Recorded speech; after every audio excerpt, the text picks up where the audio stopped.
Hello മക്കളെ, നമ്മൾ ഇന്ന് SCRTയുമായി ബന്ധപ്പെട്ടൊരു ക്ലാസ് ആണ് എടുക്കുന്നത്. അപ്പോൾ SCRT ടെക്സ്റ്റ് ബുക്ക് മുഴുവനായിട്ടല്ല എടുക്കുന്നത്. അതിന് പകരം നമ്മൾ പഠിക്കുന്ന സമയത്ത് നമ്മളോട് ടീച്ചേഴ്സ് പറയാറുണ്ടാവില്ലേ, ഈ ടെക്സ്റ്റ് ബുക്കിൽ ബോക്സുകളിൽ വരുന്ന കാര്യങ്ങൾ നിങ്ങൾ പ്രത്യേകം ശ്രദ്ധിച്ച് പഠിക്കണമെന്ന്.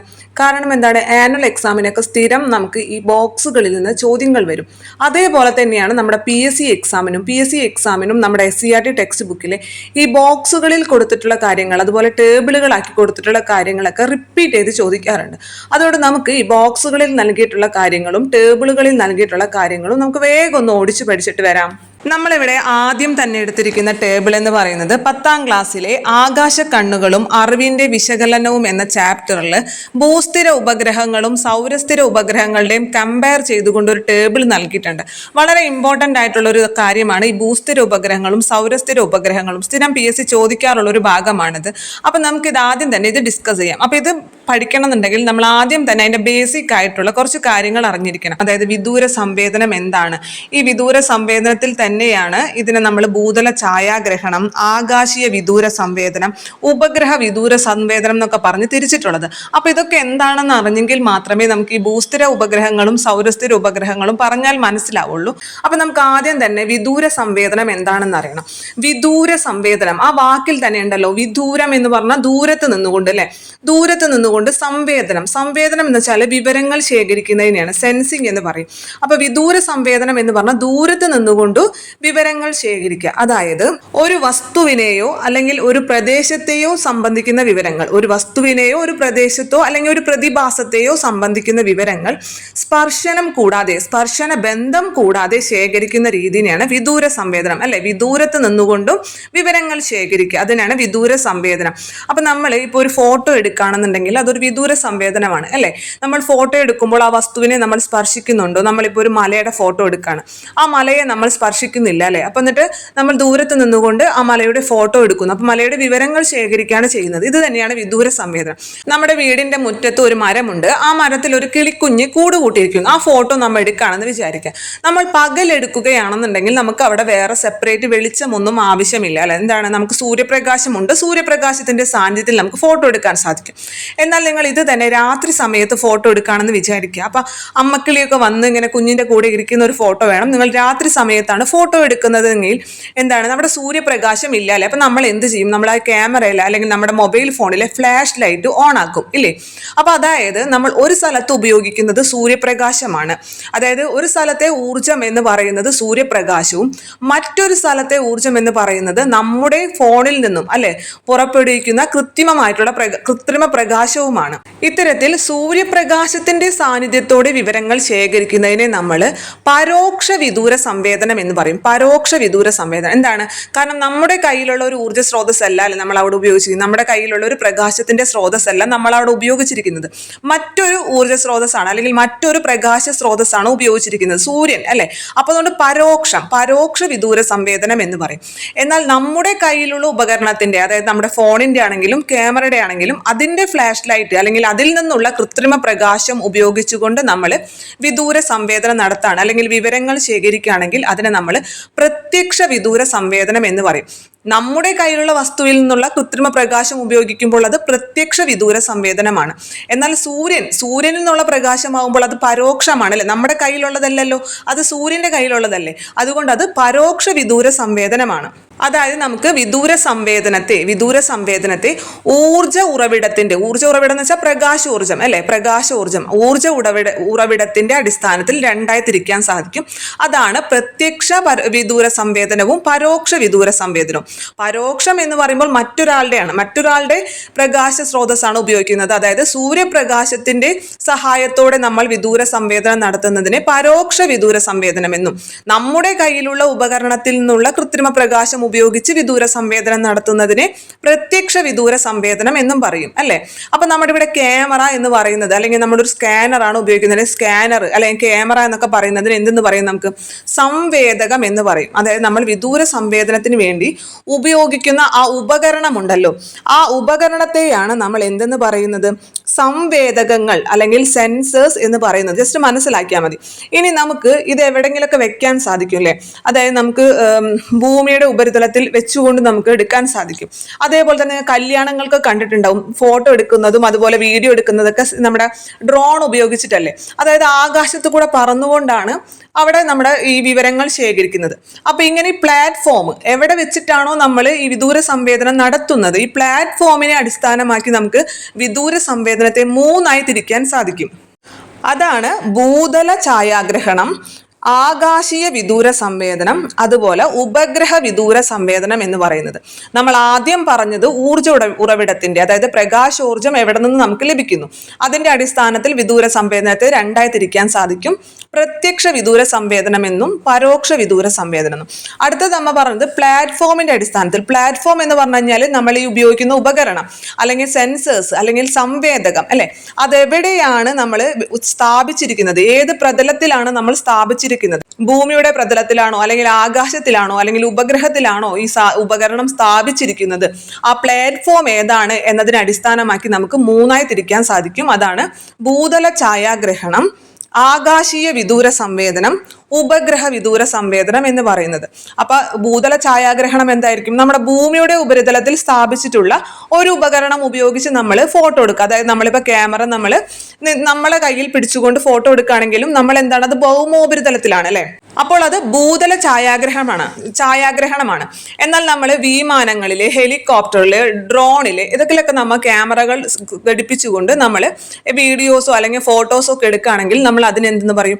ആകാശീയ വിദൂര സംവേദനം. ആകാശത്ത് നിന്നുകൊണ്ടാണല്ലോ. ഇനി അതല്ലാതെ നമ്മൾ സാധാരണ ചെയ്യുന്ന ഉപഗ്രഹങ്ങളിൽ അല്ലെ, ഭൂമിയുടെ മൊത്തമായിട്ടുള്ള വിവരങ്ങളൊക്കെ ശേഖരിക്കാൻ വേണ്ടിയിട്ട് നമ്മൾ എന്ത് ചെയ്യും? വാർത്താവിനിമയ ആവശ്യങ്ങൾക്കൊക്കെ വേണ്ടി, കാലാവസ്ഥാ നിരീക്ഷണ ആവശ്യങ്ങൾക്കൊക്കെ വേണ്ടി നമ്മൾ എന്ത് ചെയ്യും? ഇത്തരത്തിലുള്ള സെൻസേഴ്സ് അല്ലെ നമ്മൾ എന്തിൽ ഘടിപ്പിക്കും? നമ്മുടെ ഉപഗ്രഹങ്ങളിൽ ഘടിപ്പിക്കും. അങ്ങനെ ഉപഗ്രഹങ്ങളിൽ ഘടിപ്പിച്ചുകൊണ്ട് നമ്മുടെ വിവരങ്ങൾ ശേഖരിക്കുകയാണ്, വിദൂര സംവേദനം നടത്തുകയാണെങ്കിൽ നമ്മൾ അതിനെ ഉപഗ്രഹ വിദൂര സംവേദനം എന്നും പറയും. അതിൽ നമുക്ക് ഈ ചാപ്റ്ററിൽ കൂടുതലായി പഠിക്കാനുള്ളത് ആകാശീയ വിദൂര സംവേദനത്തെക്കുറിച്ചും ഉപഗ്രഹ വിദൂര സംവേദനത്തെക്കുറിച്ചാണ്. ആകാശീയ വിദൂര സംവേദനത്തെക്കുറിച്ച് നമുക്ക് അധികം ഒന്നും പഠിക്കാനില്ല, എങ്കിലും നമുക്ക് ഇതിലൊരു ഡയഗ്രാം തന്നിട്ടുണ്ട്. അതിൻ്റെ ആകാശീയ വിദൂര സംവേദനത്തിന്റെ ഗുണമേന്മകളും പോരായ്മകളും നൽകിക്കൊണ്ടുള്ള ഒരു ഡയഗ്രാം തന്നിട്ടുണ്ട്. ഇത് തന്നിരിക്കുന്നത് മെയിനായിട്ട് നമ്മുടെ ഇതിനെ ഉദ്ദേശിച്ച് മാത്രം, അതായത് വിമാനങ്ങളിലും ഹെലികോപ്റ്ററുകളിലും ഘടിപ്പിക്കുന്ന രീതികളെ കുറിച്ചാണ് പറഞ്ഞിരിക്കുന്നത്. സാധാരണ ഡ്രോണുകളിൽ ഇവർ ഉദ്ദേശിച്ചിട്ടില്ല, കാരണം ബുക്ക് ഇറങ്ങുന്ന സമയത്തൊന്നും ഡ്രോണുകളൊന്നും അത്ര സജീവമായിട്ട് ഉപയോഗിച്ചിട്ടുണ്ടാവില്ല. അതുകൊണ്ട് ഈ പോരായ്മകളൊക്കെ പറയുമ്പോൾ നമ്മൾ വിമാനവും ഹെലികോപ്റ്ററിനെ മാത്രം മനസ്സിൽ കണ്ടാൽ മതി, ഡ്രോണിനെ നമ്മൾ മനസ്സിൽ കാണണ്ട. അപ്പൊ ആദ്യത്തെ കാര്യം പറഞ്ഞത്, വിമാനത്തിനുണ്ടാകുന്ന കുലുക്കം ചിത്രങ്ങളുടെ ഗുണമേന്മയെ ബാധിക്കുന്നു അല്ലെ. വിമാനങ്ങളാണെങ്കിലും ഹെലികോപ്റ്റർ ആണെങ്കിലും അവയ്ക്ക് കുലുക്കം ഉണ്ടാകും, അത് നമ്മുടെ ഈ ചിത്രത്തിന്റെ ഗുണമേന്മയെ ബാധിക്കും. അടുത്തത്, വിസ്തൃതമായ പ്രദേശങ്ങളുടെ ചിത്രീകരണം പ്രായോഗികമല്ല എന്നുള്ളത് അല്ലെ. നമ്മളൊരു ഉപഗ്രഹത്തിൽ വെച്ചുകൊണ്ട് വിദൂര സംവേദനം നടത്തുന്നത്ര വിസ്തൃതമായിട്ടുള്ള പ്രദേശങ്ങളൊന്നും നമുക്ക് ഒരിക്കലും ഒരു വിമാനം ഉപയോഗിച്ചിട്ടോ അല്ലെങ്കിൽ ഹെലികോപ്റ്റർ ഉപയോഗിച്ചോ നമുക്ക് ലഭിക്കില്ല. അതേപോലെ തന്നെ വിമാനത്തിന് പറന്നുയരാനും ഇറങ്ങാനും തുറസായ സ്ഥലം ആവശ്യമുണ്ട് അല്ലെ. വിമാനത്തിന് പറന്നുയരണമെന്നുണ്ടെങ്കിലും ഇറങ്ങണമെന്നുണ്ടെങ്കിലും തുറസായ സ്ഥലം വേണം. പക്ഷെ ഡ്രോണിന് അങ്ങനത്തെ പ്രശ്നമില്ലേ. ഞാൻ പറഞ്ഞില്ലേ, ഇവരിതിൽ ഡ്രോണിനെ ഉദ്ദേശിച്ചിട്ടില്ല. ഈ ആകാശീയ വിദൂര സംവേദനത്തിൽ അവർ ഡ്രോണിനെ കൂട്ടിയിട്ടില്ല. അതുകൊണ്ടാണ് ആ പോരായ്മകളിൽ അത് പറയുന്നത്. അതേപോലെ തന്നെ ഇന്ധനം നിറയ്ക്കുന്നതിന് വിമാനം ഇടയ്ക്കിടയ്ക്ക് നിലത്തിറക്കുന്നത് ചെലവ് വർദ്ധിപ്പിക്കുന്നു. ഇതൊക്കെയാണ് ഇതിന്റെ പോരായ്മകളായി പറഞ്ഞിരിക്കുന്നത്. ഇപ്പോൾ ഡ്രോൺ എന്നുള്ള സംവിധാനം ഉള്ളത് കൊണ്ട് ഈ പോരായ്മകൾ അങ്ങനെ ചോദിക്കാൻ ചാൻസ് ഇല്ല എന്ന് എനിക്ക് തോന്നുന്നു. പക്ഷെ ഇതിനെക്കാട്ടും ഇമ്പോർട്ടന്റ് ആയിട്ടുള്ള 2 കാര്യമുണ്ട് ഈ ആകാശീയ വിദൂര സംവേദനത്തിൽ. എന്താണെന്ന് അറിയൂ? ഒന്ന് സ്റ്റീരിയോ പെയറും പിന്നൊന്ന് സ്റ്റീരിയോസ്കോപ്പും.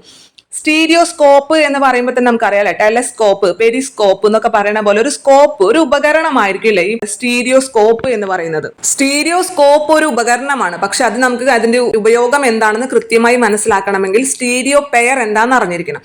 അതായത് നമ്മൾ ഇപ്പോൾ വിമാനത്തിൽ ഒരു ക്യാമറ ഘടിപ്പിച്ചിരിക്കുന്നു, അത് ഉപയോഗിച്ച് നമ്മൾ ഒരു പ്രദേശത്തിന്റെ ഫോട്ടോ എടുത്തുകൊണ്ടിരിക്കുകയാണ്. അപ്പൊ ഇങ്ങനെ കൃത്യമായ ഇടവേളകളിൽ ഈ ഫോട്ടോ ഇങ്ങനെ എടുത്തുകൊണ്ടിരിക്കും അല്ലെ, ഈ ക്യാമറ ഇങ്ങനെ ഫോട്ടോ എടുത്തുകൊണ്ടിരിക്കും. അപ്പൊ ഇങ്ങനെ ഫോട്ടോ എടുത്തുകൊണ്ടിരിക്കുമ്പോൾ എന്താണെന്നറിയോ, ഈ ഫോട്ടോ എടുക്കുന്നതിൽ ഓരോ ചിത്രങ്ങളിലും അതിന് മുമ്പത്തെ ഭാഗം ഉണ്ടല്ലോ, അതിന്റെ മുമ്പത്തെ ഫോട്ടോയില് ഒരു 75% റിപ്പീറ്റ് ചെയ്ത് വരും. അല്ലെ, ഇങ്ങനെ കണ്ടിന്യൂസ് ആയിട്ട് ഇങ്ങനെ വിമാനം ഇങ്ങനെ നീങ്ങിക്കൊണ്ടിരിക്കുന്നു, കണ്ടിന്യൂസ് ആയിട്ട് ഇങ്ങനെ ഫോട്ടോ എടുത്തുകൊണ്ടിരിക്കുന്നു. അപ്പൊ നിങ്ങൾക്ക് അറിയാലോ, തീർച്ചയായിട്ടും ഒരു ഫോട്ടോയിൽ അതിന്റെ മുമ്പത്തെ ഫോട്ടോയിലുള്ള ഭാഗങ്ങൾ ഉണ്ടാവില്ലേ, കണ്ടിന്യൂസ് ആയിട്ട് ഇങ്ങനെ എടുക്കുമ്പോൾ കുറെ ഭാഗങ്ങൾ ഇങ്ങനെ റിപ്പീറ്റ് ചെയ്ത് വരും അല്ലെ. അപ്പൊ ഇതിനെയാണ് നമ്മൾ ഇങ്ങനെ ഓവർലാപ്പ് എന്ന് ഇതിനെ പറയും. ഇങ്ങനെ ഓവർലാപ്പോട് കൂടിയിട്ടുള്ള ചിത്രങ്ങളെയാണ് നമ്മൾ സ്റ്റീരിയോ പെയർ എന്ന് പറയാം. നിങ്ങൾക്ക് മനസ്സിലായില്ലേ? അതായത് നമ്മൾ ആകാശീയ വിദൂര സംവേദനത്തിലാണ് ഇങ്ങനത്തെ സംഭവിക്കുക. കാരണം ഇങ്ങനെ റിപ്പീറ്റ് ചെയ്ത് ഇങ്ങനെ വിമാനത്തിലുള്ള ക്യാമറയിൽ കൂടി റിപ്പീറ്റ് ചെയ്ത് ഫോട്ടോ എടുക്കുമ്പോൾ ആ ഫോട്ടോയിൽ തൊട്ട് മുമ്പത്തെ ഫോട്ടോയിലുള്ള ഭാഗത്തിന്റെ പോർഷൻസും കൂടി ഉണ്ടാവും അല്ലെ. അതിനെ നമ്മൾ ഓവർലാപ്പ് എന്ന് പറയും. അപ്പൊ ഈ ഓവർലാപ്പോട് കൂടിയിട്ടുള്ള ഒരു ജോഡി ആകാശീയ ചിത്രങ്ങളെയാണ് നമ്മൾ സ്റ്റീരിയോ പെയർ എന്ന് പറയാം. Stereo pair. അപ്പൊ നമ്മൾ ഇത് രണ്ടും കൂടി ചേർത്ത് വെക്കുമ്പോൾ രണ്ട് ഫോട്ടോയിലും റിപ്പീറ്റ് ചെയ്ത് കുറെ പോർഷൻസ് വരും അല്ലെ. ഇതിനെ ഒഴിവാക്കിക്കൊണ്ട് നമ്മൾ ഒരു 3D രൂപത്തിലുള്ള ചിത്രം ലഭിക്കുന്നതിന് വേണ്ടി ഉപയോഗിക്കുന്ന ഉപകരണമാണ് സ്റ്റീരിയോസ്കോപ്പ് എന്ന് പറയുന്നത്. അതായത് ഓവർലാപ്പോട് കൂടിയിട്ടുള്ള ആകാശീയ ചിത്രങ്ങളിൽ നിന്നും ഈ ത്രിമാന ദൃശ്യം ലഭ്യമാകുന്നതിന് വേണ്ടിയിട്ട്, കാരണം റിപ്പീറ്റ് ചെയ്ത രണ്ട് ഫോട്ടോസ് വെച്ച് കഴിഞ്ഞാൽ കറക്റ്റ് ഇമേജ് ആയിരിക്കില്ല അല്ലെ. ഇതിനെ രണ്ടിനെയും കൂടി കമ്പൈൻ ചെയ്തുകൊണ്ട് ഒരു ത്രിമാന ദൃശ്യം, ഒരു 3D ചിത്രം ലഭിക്കുന്നതിന് വേണ്ടി നമ്മൾ ഉപയോഗിക്കുന്ന ഉപകരണമാണ് സ്റ്റീരിയോസ്കോപ്പ് എന്ന് പറയുന്നത്. മനസ്സിലാക്കി വെക്കണം. ഇനി ഇങ്ങനെ ഈ സ്റ്റീരിയോസ്കോപ്പിൽ കൂടെ ഈ സ്റ്റീരിയോ പെയറിനെ നോക്കുമ്പോൾ നമുക്ക് കിട്ടുന്ന ചിത്രമുണ്ടല്ലോ, ആ ത്രിമാന ദൃശ്യമുണ്ടല്ലോ, അതിനെ നമ്മൾ സ്റ്റീരിയോസ്കോപ്പിക് വിഷൻ എന്നും പറയും. Stereoscopic vision. ഈ 3 വാക്കുകളും നിങ്ങളൊന്നും ഓർത്തു വെക്കണം. കാരണം മുമ്പ് PYക്ക് ചോദിച്ചിട്ടുള്ളതാണ്, പ്രീവിയസ്ലി ചോദിച്ചിട്ടുള്ളതാണ് ഈ സ്റ്റീരിയോസ്കോപ്പും സ്റ്റീരിയോ പെയറൊക്കെ. നമ്മൾ ഈ ഓവർലാപ്പോട് കൂടിയിട്ടുള്ള ഒരു ജോഡി ചിത്രങ്ങളെ, ആകാശീയ ചിത്രങ്ങളെയാണ് നമ്മൾ സ്റ്റീരിയോ പെയർ എന്ന് പറയുക. ഈ ഓവർലാപ്പോട് കൂടിയിട്ടുള്ള ചിത്രങ്ങളെ പരസ്പരം കമ്പൈൻ ചെയ്തിട്ട് ഒരു ത്രിമാന ദൃശ്യം നൽകുന്ന ഉപകരണത്തെയാണ് നമ്മൾ സ്റ്റീരിയോസ്കോപ്പ്. അവിടെ സ്കോപ്പ് എന്ന് പറയുമ്പോൾ പെരിസ്കോപ്പ്, മൈക്രോസ്കോപ്പ് എന്നൊക്കെ പറയുന്നത് പോലെ ഈ സ്കോപ്പ്, സ്റ്റീരിയോസ്കോപ്പ് എന്ന് പറയുമ്പോൾ അറിയാലോ, അതൊരു ഉപകരണമാണ്. എന്തിനു ഉപയോഗിക്കുന്ന ഉപകരണമാണ്? ഈ ഓവർലാപ്പോട് കൂടിയിട്ടുള്ള സ്റ്റീരിയോ പെയറിനെ നമ്മൾ കമ്പൈൻ ചെയ്തുകൊണ്ട് ത്രിമാന ദൃശ്യം ലഭ്യമാക്കുന്ന ഉപകരണമാണ് സ്റ്റീരിയോസ്കോപ്പ്. ഇങ്ങനെ സ്റ്റീരിയോസ്കോപ്പിൽ കൂടി നമ്മൾ ഒരു സ്റ്റീരിയോ പെയറിനെ നോക്കുമ്പോൾ നമുക്ക് ലഭിക്കുന്ന ആ 3D ചിത്രമുണ്ടല്ലോ, ആ ത്രിമാന ദൃശ്യമുണ്ടല്ലോ, അതിനെയാണ് നമ്മൾ എന്തെന്ന് പറയാ? സ്റ്റീരിയോസ്കോപ്പിക് വിഷൻ എന്ന് പറയാ. ക്ലിയർ അല്ലേ? ഈ കാര്യങ്ങളാണ് നമ്മുടെ ഈ ആകാശീയ വിദൂര സംവേദനത്തിൽ നമുക്ക് ഇമ്പോർട്ടൻ്റ് ആയി പഠിക്കേണ്ടത്. സ്റ്റീരിയോ പെയർ, സ്റ്റീരിയോസ്കോപ്പ്, അതേപോലെ തന്നെ സ്റ്റീരിയോസ്കോപ്പിക് വിഷൻ എന്നുള്ളത്. അതോടൊപ്പം തന്നെ നമുക്ക് ഈ ആകാശീയ വിദൂര സംവേദനത്തിന്റെ ചുമതലകളുള്ള ഏജൻസികളുണ്ട്. നമുക്ക് തോന്നും ഇപ്പൊ ഉപഗ്രഹ വിദൂര സംവേദനം ഉള്ളത് കൊണ്ട് ആകാശീയ വിദൂര സംവേദനം ഉപയോഗിക്കുന്നില്ല എന്ന് നമുക്ക് തോന്നും അല്ലെ. പക്ഷെ ഇപ്പോഴും ആകാശീയ വിദൂര സംവേദനം നടത്തുന്നുണ്ട്. ആകാശീയ വിദൂര സംവേദനം ഏറ്റവും കൂടുതൽ ഉപയോഗിക്കുന്നത് ധരാതലീയ ഭൂപടങ്ങളുടെ നിർമ്മാണത്തിന് വേണ്ടിയിട്ടാണ്. ധരാതലീയ ഭൂപടങ്ങൾ എന്താണെന്നൊക്കെ നമ്മൾ പഠിക്കും. കാഡസ്ട്രൽ ഭൂപടങ്ങളൊക്കെ നമ്മൾ പഠിക്കുന്നതാണ്. അതായത് ഭൂപടങ്ങളെ നമ്മൾ തോതിന്റെ അടിസ്ഥാനത്തിൽ ചെറിയ തോത് ഭൂപടങ്ങളെന്നും വലിയ തോത് ഭൂപടങ്ങളെന്നൊക്കെ തിരിച്ചിട്ടുണ്ട്. അതൊക്കെ നമുക്ക് അടുത്ത ക്ലാസ്സിൽ നന്നായി തന്നെ പഠിക്കാം. അപ്പൊ ഈ ധരാതലീയ ഭൂപടങ്ങളുടെ നിർമ്മാണത്തിന് വേണ്ടിയിട്ടാണ് നമ്മൾ ഏറ്റവും കൂടുതൽ ഈ ആകാശീയ വിദൂര സംവേദനം ഉപയോഗപ്പെടുത്തുന്നത്. അതിന്റെ ചുമതലയുള്ള ഏജൻസികൾ ഏതാണെന്ന് അറിഞ്ഞിരിക്കണം. ഒന്ന് ഇന്ത്യൻ വ്യോമസേന. ഇന്ത്യൻ വ്യോമസേനയ്ക്ക് അതിന്റെ ചുമതലയുണ്ട്. പിന്നൊന്ന് എയറോസ്പേസ് കമ്പനിയാണ്. എയറോസ്പേസ് കമ്പനി അതിന്റെ ആസ്ഥാനം കൊൽക്കട്ടയാണ്. അത് ചോദിച്ചിട്ടുള്ളതാണ്. എയറോസ്പേസ് കമ്പനി, അതിന്റെ ആസ്ഥാനം കൊൽക്കട്ട. പിന്നെ നാഷണൽ റിമോട്ട് സെൻസിംഗ് സെന്റർ. ഈ 3 സ്ഥാപനങ്ങൾക്കാണ് ഇതിന്റെ ചുമതല. ആകാശീയ വിദൂര സംവേദനത്തിന്റെ ചുമതലയുള്ള സ്ഥാപനങ്ങൾ സ്റ്റേറ്റ്മെന്റ് ആയിട്ടൊക്കെ വരാൻ ചാൻസ് ഉള്ളതാണ്, ശ്രദ്ധിക്കണം. ഒന്ന് നമ്മുടെ ഇന്ത്യൻ വ്യോമസേനയ്ക്ക്, പിന്നൊന്ന് നമ്മുടെ എയറോസ്പേസ് കമ്പനിയുടെ ആസ്ഥാനം കൊൽക്കട്ട. പിന്നെ അതുപോലെ നാഷണൽ റിമോട്ട് സെൻസിംഗ് സെന്റർ. ഈ 3 സ്ഥാപനങ്ങൾക്കാണ് ആകാശീയ വിദൂര സംവേദനത്തിന്റെ ചുമതലയുള്ളത്. പിന്നെ നമുക്ക് പഠിക്കാനുള്ളത് ഉപഗ്രഹ വിദൂര സംവേദനമാണ്. അടുത്ത നമുക്ക് വരുന്ന ടേബിളും അത് തന്നെയാണ്, ഉപഗ്രഹ വിദൂര സംവേദനം. കാര്യം എന്താണെന്നറിയാലോ, നമ്മൾ ഉപഗ്രഹങ്ങളിലാണ് ഈ സെൻസേഴ്സ് അല്ലെങ്കിൽ സംവേദകം ഘടിപ്പിച്ചിട്ടുള്ളത് എങ്കിൽ നമ്മൾ അതിന് ഉപഗ്രഹ വിദൂര സംവേദനം എന്ന് പറയും അല്ലേ. ഉപഗ്രഹ വിദൂര സംവേദനത്തിന് നമ്മൾ ഉപയോഗിക്കുന്ന കൃത്രിമ ഉപഗ്രഹം ഉണ്ടല്ലോ, അതായത് കൃത്രിമ ഉപഗ്രഹം ഉപയോഗിച്ചിട്ടായിരിക്കുമല്ലോ ഈ വിദൂര സംവേദനം നടത്തുന്നത് അല്ലെ. അല്ലാതെ നമ്മൾ ഒരിക്കലും ചന്ദ്രനെ ഉപയോഗപ്പെടുത്തിയിട്ടോ ചന്ദ്രന്റെ മുകളിൽ എവിടെയെങ്കിലും ഫിറ്റ് ചെയ്തിട്ടല്ലല്ലോ നമ്മൾ അയക്കുന്ന ഒരു കൃത്രിമ ഉപഗ്രഹത്തിലാണ് ഈ സെൻസേഴ്സ് അല്ലെങ്കിൽ നമ്മൾ ഈ സംവേദകം ഘടിപ്പിക്കുന്നത്. അപ്പൊ ഈ ഇങ്ങനെ ഉപയോഗിക്കുന്ന കൃത്രിമ ഉപഗ്രഹങ്ങളെ നമുക്ക് 2 ആയിട്ട് തിരിക്കാൻ സാധിക്കും. എന്താണ്? ഒന്ന് ഭൂസ്ഥിര ഉപഗ്രഹങ്ങളും ഒന്ന് സൗരസ്ഥിര ഉപഗ്രഹങ്ങളും. അതായത് ഉപഗ്രഹ വിദൂര സംവേദനത്തിന് ഉപയോഗിക്കുന്ന ഉപഗ്രഹങ്ങളെ നമുക്ക് 2 ആയി തിരിക്കാം. ഒന്ന് ഭൂസ്ഥിര ഉപഗ്രഹങ്ങളും ഒന്ന് സൗരസ്ഥിര ഉപഗ്രഹങ്ങളാണ്. ഈ പേരിൽ നിന്ന് തന്നെ നമുക്ക് കിട്ടും ഭൂസ്ഥിരം അല്ലെ. ഭൂമിക്ക് സ്ഥിരമായിട്ട്, അതായത് ഭൂമിയുടെ ഒപ്പം തന്നെ ഭൂമി എങ്ങനെ ഭ്രമണം ചെയ്യുന്നു അതേ വേഗത്തിൽ അതിനൊപ്പം തന്നെ ഇങ്ങനെ സഞ്ചരിച്ചു കൊണ്ടിരിക്കുന്ന ഉപഗ്രഹങ്ങളാണ് ഭൂസ്ഥിര ഉപഗ്രഹങ്ങൾ, അല്ലെ? ഭൂമിയിൽ സ്ഥിരമായിട്ട് ഒരു പ്രദേശത്തിന് മുകളിൽ തന്നെ വരും, മാറി മാറിയല്ല വരാം, ഭൂമിയുടെ സ്ഥിരമായിട്ട് ഒരു പ്രദേശത്തിന് മുകളിൽ തന്നെ വരാം. അങ്ങനെ വരണമെന്നുണ്ടെങ്കിൽ എന്ത് ചെയ്യണം? ഭൂമിക്കൊപ്പം തന്നെ അതിങ്ങനെ ഭ്രമണം ചെയ്തുകൊണ്ടിരിക്കണം, അല്ലെ? അതാണ് ഭൂസ്ഥിര ഉപഗ്രഹങ്ങൾ എന്ന് പറയുന്നത്. എന്നാൽ സൗരസ്ഥിര ഉപഗ്രഹങ്ങൾ എന്ന് പറഞ്ഞു കഴിഞ്ഞാൽ ഈ ധ്രുവ പ്രദേശങ്ങൾക്ക് മുകളിലൂടെയാണ് ഭൂമിയെ വലം വെക്കുന്നത്. ഭൂമി ഭ്രമണം ചെയ്യുന്ന പോലെയല്ല, ഇങ്ങനെ നേരെ ഓപ്പോസിറ്റ്, അതായത് ഇങ്ങനെ ധ്രുവ പ്രദേശം, ആ ചിത്രത്തിൽ നോക്കിയാൽ നിങ്ങൾക്ക് മനസ്സിലാവും. അതായത് ധ്രുവ പ്രദേശങ്ങൾക്ക് മുകളിലൂടെ, ഭൂമിയുടെ ധ്രുവ പ്രദേശങ്ങൾക്ക് മുകളിലൂടെ ഭൂമിയെ വലം വെക്കുന്ന കൃത്രിമോപഗ്രഹങ്ങളാണ് സൗരസ്ഥിര ഉപഗ്രഹങ്ങൾ എന്ന് പറയുന്നത്. സൗരസ്ഥിര ഉപഗ്രഹങ്ങൾ എന്ന് പറയുന്നത്. എന്നാൽ ഭൂസ്ഥിര ഉപഗ്രഹം എന്ന് പറയുമ്പോൾ ഭൂമിയുടെ ഭ്രമണത്തിനൊപ്പം തന്നെ സഞ്ചരിക്കുന്ന ഉപഗ്രഹങ്ങളാണ് ഭൂസ്ഥിര ഉപഗ്രഹങ്ങൾ എന്ന് പറയുന്നത്. ഇനി ഇത് തമ്മിലുള്ള വ്യത്യാസങ്ങളാണ് അവിടെ ടേബിൾ തന്നിരിക്കുന്നത്. അതായത് ഏറ്റവും പ്രധാനപ്പെട്ട വ്യത്യാസം എന്ന് പറയുന്നത്, ഈ ഭൂസ്ഥിര ഉപഗ്രഹങ്ങൾ ഭൂമിയിൽ നിന്നും ഏകദേശം 36,000 കിലോമീറ്റർ അകലെയാണ്. ഏകദേശം 36,000 കിലോമീറ്റർ അകലെയാണ്. അത് പഠിച്ചാൽ തന്നെ നമുക്ക് ബാക്കി എല്ലാം കിട്ടും. അപ്പൊ ഈ 36,000 കിലോമീറ്റർ അകലെയാണെന്നുണ്ടെങ്കിൽ നമുക്ക് അറിയാൻ പറ്റുമല്ലോ, നമ്മൾ ഒരു വസ്തുവിന്റെ തൊട്ടടുത്ത് നിന്ന് ഫോട്ടോ എടുക്കുമ്പോഴാണോ കുറച്ചും കൂടി നീങ്ങി നിന്ന് ഫോട്ടോ എടുക്കുമ്പോഴാണോ നമുക്ക് കൂടുതൽ പ്രദേശങ്ങൾ കിട്ടാം. നമ്മൾ ഏതെങ്കിലും ഒരു പൂവിന്റെ ഫോട്ടോ എടുക്കുകയാണ്, പൂവിന്റെ തൊട്ടടുത്ത് നിന്ന് ഫോട്ടോ എടുക്കുമ്പോൾ അത് ഭയങ്കര ക്ലോസ് ആയിട്ട് കിട്ടൂല്ലേ. എന്നാൽ കുറച്ചും കൂടി നീങ്ങി നിന്ന് നമ്മൾ ഫോട്ടോ എടുക്കുകയാണെങ്കിൽ ആ പൂവ് നിൽക്കുന്ന ചെടിയും അതിലെ ഇലകളും അതേപോലെ തന്നെ അത് നിൽക്കുന്ന പ്രദേശവും എല്ലാം നമുക്ക് കിട്ടില്ലേ. അപ്പൊ 36,000 കിലോമീറ്റർ അകലെ നിന്നിട്ടാണ് ഈ ഭൂസ്ഥിര ഉപഗ്രഹങ്ങൾ വിവരങ്ങൾ ശേഖരിക്കുന്നത്. അപ്പൊ അതുകൊണ്ട് തന്നെ നമുക്ക് കുറേയും കൂടി വിസ്തൃതമായിട്ടുള്ള പ്രദേശത്തിന്റെ വിവരങ്ങൾ ശേഖരിക്കാൻ സാധിക്കും.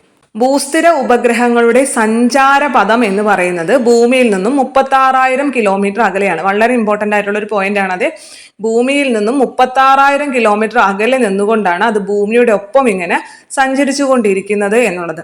അപ്പൊ ഈ 36,000 കിലോമീറ്റർ അകലിൽ അത്ര അധികം ദൂരം നിൽക്കുന്നത് കൊണ്ട് തന്നെ ഭൂമിയുടെ മൂന്നിലൊന്ന്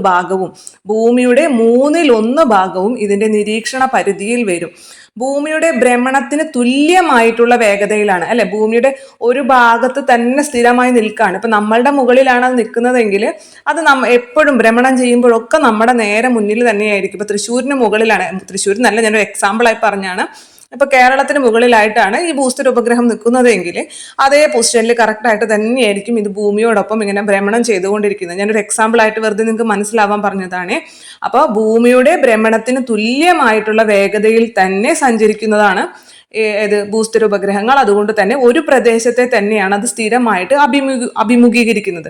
ഏത് പ്രദേശത്തെയാണോ അത് അഭിമുഖീകരിച്ച് നിൽക്കുന്നത് ആ പ്രദേശത്ത് തന്നെയാണ് അത് സ്ഥിരമായിട്ട് നിലകൊള്ളുന്നത്. അപ്പൊ അതുകൊണ്ട് തന്നെ നമുക്കിത് വാർത്താവിനിമയത്തിനും അതേപോലെ ദീനാന്തരീക്ഷ സ്ഥിതി മനസ്സിലാക്കുന്നതിനുമാണ് ഉപയോഗിക്കുന്നത്. ഇതിങ്ങനെ കൃത്യമായിട്ട് ഒരു പ്രദേശത്തിന്റെ മുകളിൽ തന്നെയല്ല നിൽക്കുന്നത്, ഒരു പ്രദേശത്തിന്റെ മുകളിൽ തന്നെയാണ് അത് സ്ഥിരമായി നിൽക്കുന്നത്. അപ്പൊ അവിടത്തെ സ്ഥിരമായിട്ടുള്ള ദീനാന്തരീക്ഷ സ്ഥിതി, ദീനാന്തരീക്ഷ സ്ഥിതി എന്ന് പറഞ്ഞു കഴിഞ്ഞാൽ ദിവസവുമുള്ള അന്തരീക്ഷ സ്ഥിതി, അല്ലെ? ദീനാന്തരീക്ഷ സ്ഥിതിയും അതേപോലെ തന്നെ വാർത്താവിനിമയ സൗകര്യങ്ങൾക്കും വേണ്ടിയിട്ടാണ് ഉപയോഗിക്കുന്നത്. അപ്പോൾ ഒരു പ്രദേശത്തിന്റെ തന്നെ സ്ഥിരമായിട്ടുള്ള വിവരങ്ങൾ ശേഖരിക്കാൻ നമുക്ക് സാധിക്കും, ഇങ്ങനെ ഒരു പ്രദേശത്തെ തന്നെ അതിങ്ങനെ സ്ഥിരമായിട്ട് അഭിമുഖീകരിച്ച് നിൽക്കുന്നത് കൊണ്ട്. ഇനി ഏറ്റവും പ്രധാനപ്പെട്ട ഭൂസ്ഥിര ഉപഗ്രഹം എന്ന് പറയുന്നത് ഇൻസാറ്റ് ഉപഗ്രഹങ്ങളാണ്. ഇൻസാറ്റ് ഉപഗ്രഹങ്ങൾ ചോദിച്ചിട്ടുള്ളതാണ്. ഇൻസാറ്റ് ഉപഗ്രഹങ്ങൾ എന്നുള്ളത് എന്തിന് ഉദാഹരണമാണ്? ഭൂസ്ഥിര ഉപഗ്രഹങ്ങൾക്ക് ഉദാഹരണമാണ്. അപ്പൊ ഭൂസ്ഥിര ഉപഗ്രഹങ്ങളെ കുറിച്ച് നമ്മൾ എന്തൊക്കെ പറഞ്ഞു? നമ്മുടെ ഭൂസ്ഥിരം എന്ന് കേൾക്കുമ്പോൾ ഭൂമിക്ക് മുകളിൽ ഇങ്ങനെ സ്ഥിരമായിട്ട് ഒരു പ്രദേശത്തെ അഭിമുഖീകരിച്ച് നിൽക്കുന്നു എന്നാണ് ഓർമ്മ വരേണ്ടത്. സ്ഥിരമായിട്ട് ഒരു ഭൂസ്ഥിരം, അല്ലെ? ഭൂമിയുടെ ഒരു പ്രദേശത്തെ സ്ഥിരമായിട്ട് അഭിമുഖീകരിച്ചുകൊണ്ട് നിൽക്കുന്നു, അതുകൊണ്ട് ഭൂസ്ഥിര ഉപഗ്രഹങ്ങൾ. അതുകൊണ്ട് തന്നെ അങ്ങനെ നിൽക്കണം എന്നുണ്ടെങ്കിൽ എന്ത് വേണം? ഭൂമിയുടെ ഭ്രമണത്തിന് തുല്യമായിട്ടുള്ള അതേ വേഗതയിൽ തന്നെ, അതേ വേഗതയിൽ തന്നെയാണ് ഈ ഭൂസ്ഥിര ഉപഗ്രഹങ്ങളും സഞ്ചരിച്ചു കൊണ്ടിരിക്കുന്നത്. പിന്നെ എത്ര കിലോമീറ്റർ ആണ്? 36,000 കിലോമീറ്റർ അകലെ, ഭൂമിയിൽ നിന്നും 36,000 കിലോമീറ്റർ അകലെയുള്ള ഒരു സഞ്ചാര പഥത്തിൽ കൂടിയാണ് ഇത് ഇങ്ങനെ ഭൂമിക്കൊപ്പം ഇങ്ങനെ സഞ്ചരിച്ചു കൊണ്ടിരിക്കുന്നത്. ഇത് എന്തിനെല്ലാമാണ് ഉപയോഗിക്കുന്നത്? വാർത്താവിനിമയത്തിനും അതുപോലെ ദീനാന്തരീക്ഷ സ്ഥിതി മനസ്സിലാക്കുന്നതിനും വേണ്ടിയിട്ടാണ് നമ്മളിത് ഉപയോഗിക്കുന്നത്. ഇൻസാറ്റ് ഉപഗ്രഹങ്ങൾ എന്ന് പറയുന്നത് ഭൂസ്ഥിര ഉപഗ്രഹങ്ങൾക്ക് എക്സാമ്പിൾ ആണ്. ഇത്രയും പോയിന്റ് ഓക്കെ അല്ലേ? അടുത്ത നമ്മൾ പറയുന്നത് സൗരസ്ഥിര ഉപഗ്രഹങ്ങളാണ്. സൗരസ്ഥിര ഉപഗ്രഹങ്ങൾ എന്ന് പറഞ്ഞാൽ ധ്രുവ പ്രദേശങ്ങൾക്ക് മുകളിലൂടെയാണ്. അത് ഭൂമി ഭ്രമണം ചെയ്യുന്ന ആ ദിശയിലല്ല, നേരെ ഓപ്പോസിറ്റ് ആയിട്ട്, അല്ല നേരെ ഓപ്പോസിറ്റ് എന്നല്ല, ഇതിങ്ങനെ മുകളിൽ കൂടെ അടിയിൽ കൂടെ, അല്ലെ ഇങ്ങനെ ധ്രുവ പ്രദേശങ്ങളിൽ കൂടിയാണ്. ആ ചിത്രത്തിൽ നോക്കിയാൽ നിങ്ങൾക്ക് മനസ്സിലാവും. ഭൂമിയുടെ ഭ്രമണത്തിന് തുല്യമായിട്ടല്ല, മുകളിൽ നിന്നും അടിയിലേക്ക്, അല്ലെ ധ്രുവ പ്രദേശങ്ങൾ ഉപഗ്രഹങ്ങളെ ചുറ്റിക്കൊണ്ടാണ് ഈ സൗരസ്ഥിര ഉപഗ്രഹങ്ങൾ ഭ്രമണം ചെയ്യുന്നത്. അതുകൊണ്ട് തന്നെ എന്താണ്, ഒരു പ്രദേശത്തെ ആയിരിക്കില്ല അത് അഭിമുഖീകരിക്കുന്നത് അല്ലെ. കാരണം ഇതിങ്ങനെ ഭൂമി ഇങ്ങോട്ട് ചുറ്റുമ്പോൾ ഇത് നേരെ മുകളിൽ നിന്ന് താഴേക്കാണ് കറങ്ങിക്കൊണ്ടിരിക്കുന്നത്. അപ്പൊ ഒരു പ്രദേശത്തിന്റെ സ്ഥിരമായിട്ട് ഒരു പ്രദേശത്തിന്റെ അല്ല, പക്ഷെ എന്താണ്, ഇതിങ്ങനെ കൃത്യമായ ഇടവേളകളിൽ ഒരു പ്രദേശത്തിന് മുകളിൽ എത്തും. കൃത്യമായ ഇടവേളകളിലാണ് ഇത് ഒരു പ്രദേശത്തിന് മുകളിൽ എത്തുന്നത്. അതുകൊണ്ട് തന്നെ കൃത്യമായ ഇടവേളകളിൽ പ്രദേശത്തിന്റെ ആവർത്തിച്ചുള്ള വിവരശേഖരണത്തിന്, ഓരോ കൃത്യമായിട്ടുള്ള ഇടവേളകളിൽ ഒരു പ്രദേശത്തിന്റെ ആവർത്തിച്ചുള്ള വിവരശേഖരണത്തിനാണ് ഈ സൗരസ്ഥിര ഉപഗ്രഹങ്ങൾ ഉപയോഗിക്കുന്നത്. അതിനെ നമ്മളെ പ്രകൃതി വിഭവങ്ങൾ, അതേപോലെ ഭൂവിനിയോഗം, പ്രകൃതി വിഭവങ്ങൾ, അവിടുത്തെ ഭൂവിനിയോഗം, ഭൂഗർഭജലം എന്നിവയെക്കുറിച്ചുള്ള വിവരശേഖരണത്തിന് സ്ഥിരമായിട്ട് ഇങ്ങനെ നിന്ന് നോക്കേണ്ട ആവശ്യമില്ലല്ലോ. ഭൂവിനിയോഗം, അല്ലെങ്കിൽ അതുപോലെ ഭൂഗർഭജല ലഭ്യത ഒന്നും സ്ഥിരമായിട്ട് ഇങ്ങനെ നിന്ന് നോക്കേണ്ട ആവശ്യമില്ല അല്ലെ. അതെന്താണ്, കൃത്യമായ ഇടവേളകളിൽ അതിന്റെ കണക്കെടുത്താൽ മതി അല്ലെ. കൃത്യമായ ഇടവേളകളിൽ ആ വിവരങ്ങൾ ശേഖരിച്ചാൽ മതി. അതുകൊണ്ട് തന്നെ പ്രകൃതി വിഭവങ്ങള്, ഭൂവിനിയോഗം, ഭൂഗർഭജലത്തിന്റെ ലഭ്യത, ഈ കാര്യങ്ങളിലൊക്കെ വിവരശേഖരണം നടത്തുന്നതിന് വേണ്ടിയിട്ടാണ് സൗരസ്ഥിര ഉപഗ്രഹങ്ങൾ ഉപയോഗിക്കുന്നത്. ഏറ്റവും പ്രധാനമായിട്ടുള്ള കാര്യം എന്ന് പറയുന്നത്, ഇത് ഭൂമിയിൽ നിന്നും 900 കിലോമീറ്റർ അകലെ നിന്നുകൊണ്ടാണ് സഞ്ചരിക്കുന്നത്. 900, ഭൂമിയിൽ നിന്ന് എത്ര കിലോമീറ്റർ അകലെയാണ്? 900 കിലോമീറ്റർ ആണ്. നമ്മൾ നേരത്തെ ഭൂസ്ഥിര ഉപഗ്രഹങ്ങൾ പറഞ്ഞപ്പോൾ 36,000 കിലോമീറ്റർ അകലെയായിരുന്നു. പക്ഷെ സൗരസ്ഥിര ഉപഗ്രഹങ്ങൾ എത്ര കിലോമീറ്റർ ഉള്ളൂ? 900 കിലോമീറ്റർ അകലേ ഉള്ളൂ അല്ലെ. അപ്പൊ അതുകൊണ്ട് തന്നെ എന്താണ്, അതിന്റെ നിരീക്ഷണ പരിധി എന്ന് പറയുന്നത് ചെറുതായിരിക്കും അല്ലെ. കുറച്ചും കൂടി ഭൂമിയുടെ അടുത്തല്ല നിൽക്കുന്നത്. അപ്പൊ നമ്മൾ നേരത്തെ ഭൂസ്ഥിര ഉപഗ്രഹം പറഞ്ഞപ്പോൾ ഭൂമിയുടെ 1/3 ഭാഗവും അതിന്റെ നിരീക്ഷണ പരിധിയിൽ വരുന്നുണ്ട് അല്ലെ. പക്ഷെ സൗരസ്ഥിര ഉപഗ്രഹങ്ങളാകുമ്പോൾ കുറച്ചും കൂടി അടുത്താണ്, 900 കിലോമീറ്റർ മാത്രമേ അകലേ ഉള്ളൂ. അതുകൊണ്ട് തന്നെ അതിന്റെ നിരീക്ഷണ പരിധി എന്ന് പറയുന്നത് കുറവാണ്. സൗരസ്ഥിര ഉപഗ്രഹങ്ങൾക്ക് എക്സാമ്പിൾ എന്ന് പറയുന്നത് ലാൻഡ് സാറ്റും IRS ആണ്. മുമ്പ് ചോദിച്ചിട്ടുള്ളതാണ്, അത് VEOക്ക് ചോദിച്ചിട്ടുള്ളതാണ്, ശ്രദ്ധിക്കണം. ഏതാണ് സൗരസ്ഥിര ഉപഗ്രഹങ്ങൾക്ക് എക്സാമ്പിൾ? IRSഉം ലാൻഡ് സാറ്റും ആണ്. എന്നാൽ ഭൂസ്ഥിര ഉപഗ്രഹങ്ങൾക്ക് എക്സാമ്പിൾ ഏതാണ്? ഭൂസ്ഥിര ഉപഗ്രഹങ്ങൾക്ക് എക്സാമ്പിൾ ഇൻസാറ്റ് ആണ്. ഇൻസാറ്റ്, അത് കൃത്യമായി പഠിച്ചു വെക്കണം. ഇൻസാറ്റ് എന്ന് പറയുന്നത് ഭൂസ്ഥിര ഉപഗ്രഹത്തിനുള്ള എക്സാമ്പിൾ ആണ്. ലാൻഡ് സാറ്റും IRSഉമാണ് സൗരസ്ഥിര ഉപഗ്രഹങ്ങൾക്കുള്ള എക്സാമ്പിൾ. അപ്പൊ ഇത്രയും നന്നായി പഠിക്കുക. നമുക്ക് അടുത്ത ഭാഗം നോക്കാം. അടുത്തതായി തന്നിരിക്കുന്നത് ടേബിളില് ഉപഗ്രഹങ്ങളുടെ പേര് തന്നിരിക്കുന്നു, അവയുടെ സംവേദകം തന്നിരിക്കുന്നു, അതുപോലെ അതിന്റെ സ്പേഷ്യൽ റെസൊല്യൂഷൻ തന്നിരിക്കുന്നു. അപ്പൊ ഇത് നിങ്ങൾ ഈ ടേബിളൊന്നും കാണാണ്ട് പഠിക്കേണ്ട ആവശ്യമില്ല. പക്ഷെ ഉപഗ്രഹത്തിന്റെ സംവേദകം എന്താണെന്ന് അറിഞ്ഞിരിക്കണം. സംവേദകം എന്ന് വെച്ചാൽ എന്താണ്? അതായത് ആ വിവരശേഖരണത്തിന് ഉപയോഗിക്കുന്ന ഉപകരണം അല്ലെ. നമ്മളുടെ കയ്യിലുള്ള ഫോൺ ഉപയോഗിച്ചിട്ടാണ് നമ്മൾ ഫോട്ടോ എടുക്കുന്നതെങ്കിൽ അവിടുത്തെ സംവേദകം എന്ന് പറയുന്നത് നമ്മുടെ ഫോണാണ് അല്ലെ. അല്ല, നമ്മൾ ക്യാമറ ഉപയോഗിച്ചിട്ടാണ് എടുക്കുന്നതെങ്കിൽ അവിടുത്തെ സംവേദകം എന്ന് പറയുന്നത് ക്യാമറയാണ്. അപ്പൊ നമ്മൾ ഈ വിവരം ശേഖരിക്കാൻ ഉപയോഗിക്കുന്ന ഉപകരണത്തെയാണ് നമ്മൾ സംവേദകം എന്ന് പറയുന്നത്. അടുത്ത ബോക്സിൽ സ്പേഷ്യൽ റെസൊല്യൂഷൻ നൽകിയിട്ടുണ്ട്. സ്പേഷ്യൽ റെസൊല്യൂഷൻ, ഈ സ്പേഷ്യൽ റെസൊല്യൂഷൻ എന്നുള്ള ഇത് നിങ്ങൾ പഠിച്ചിരിക്കണം. അതായത് ഒരു ഉപഗ്രഹത്തിൽ ഒരു സെൻസർ ഘടിപ്പിച്ചിട്ടുണ്ടാവില്ലേ, അല്ലെങ്കിൽ ഒരു സംവേദകം ഘടിപ്പിച്ചിട്ടുണ്ടാവും. ഈ സംവേദകത്തിന് തിരിച്ചറിയാൻ സാധിക്കുന്ന ഭൂതലത്തിലെ ഏറ്റവും ചെറിയ വസ്തുവിന്റെ വലിപ്പമാണ് ആ സെൻസറിന്റെ സ്പേഷ്യൽ റെസൊല്യൂഷൻ എന്ന് പറയുന്നത്. അതായത് നമ്മളിപ്പോൾ നമ്മുടെ ഫോണിന്റെ പിക്ചർ ക്വാളിറ്റി എന്നൊക്കെ നമ്മൾ പറയില്ലേ, ഏകദേശം അതേപോലെ. അതായത് ഈ സെൻസറിനെ നമ്മുടെ ഭൂമിയിലെ ഏറ്റവും ചെറിയ ഏത് വസ്തുവിനെയാണോ തിരിച്ചറിയാൻ സാധിക്കുന്നത്, അതിന്റെ വലിപ്പത്തെയാണ് നമ്മുടെ സെൻസറിന്റെ സ്പേഷ്യൽ റെസൊല്യൂഷൻ എന്ന് പറയുന്നത്. നിങ്ങൾ ആ എക്സാമ്പിൾ നോക്കിക്കഴിഞ്ഞാൽ നിങ്ങൾക്ക് ഒന്നും കൂടി മനസ്സിലാവും. അതിൽ ആദ്യത്തെ ഉപഗ്രഹം ലാൻഡ് സാറ്റ് 1, 2, 3, 4, 5 ഒക്കെ ഉണ്ട്.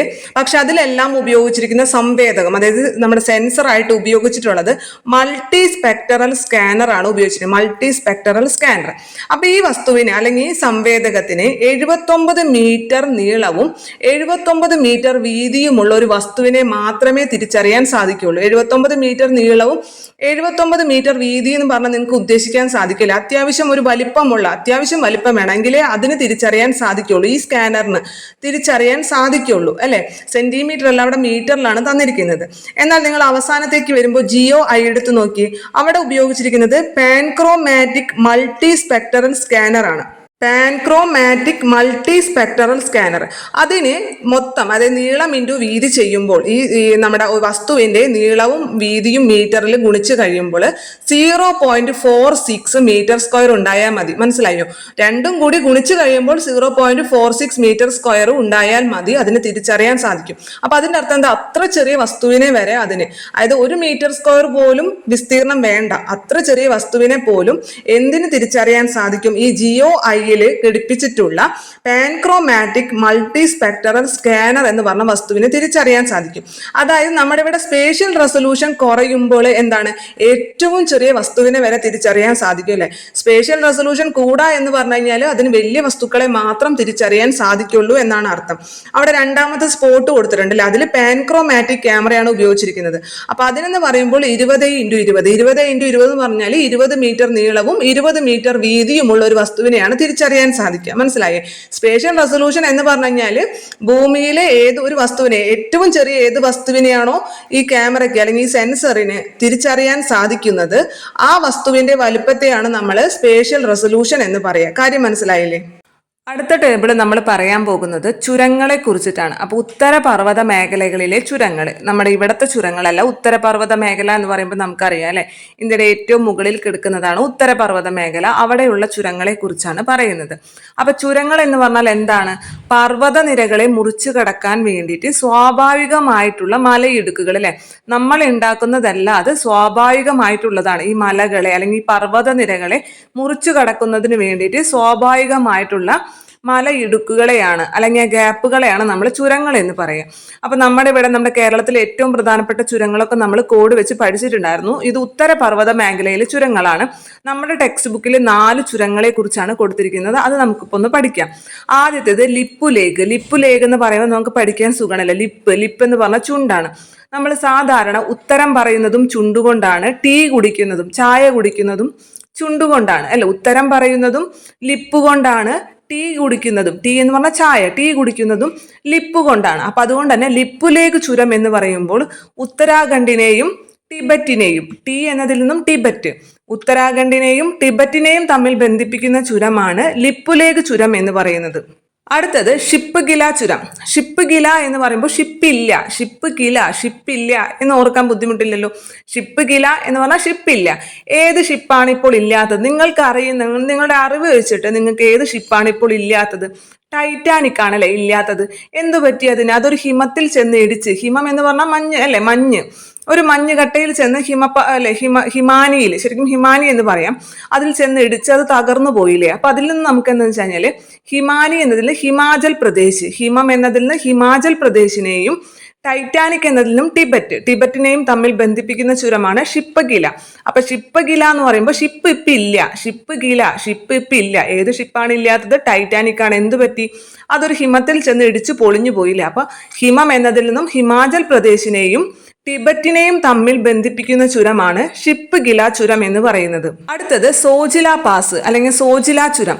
ഈ സോജില എന്നൊക്കെ പറയുമ്പോൾ സാധാരണ ഒരു പെൺകുട്ടിയുടെ പേര് പോലെ നിങ്ങൾക്ക് തോന്നില്ലേ സോജില എന്ന് കേൾക്കുമ്പോൾ? അപ്പൊ സോജില എന്ന് പറഞ്ഞ ഒരു പെൺകുട്ടിക്ക് കാറാണ് സ്ത്രീധനം നൽകിയത് എന്ന് വെറുതെ ഒന്ന് ഓർത്തിരിക്കുക. സോജില എന്ന് പറഞ്ഞ ഒരു പെൺകുട്ടി, ആ പെൺകുട്ടിക്ക് എന്താണ് സ്ത്രീധനം നൽകിയത്? കാറാണ്. സ്ത്രീധനം ഇപ്പൊ നൽകാൻ പാടില്ലാത്തതാണ്, നമ്മളൊരു കോഡിന് വേണ്ടി മാത്രം പറയുന്നു. അപ്പോൾ സോജില എന്ന് പറഞ്ഞ പെൺകുട്ടിക്ക് എന്താണ് സ്ത്രീധനം നൽകിയത്? കാറാണ്.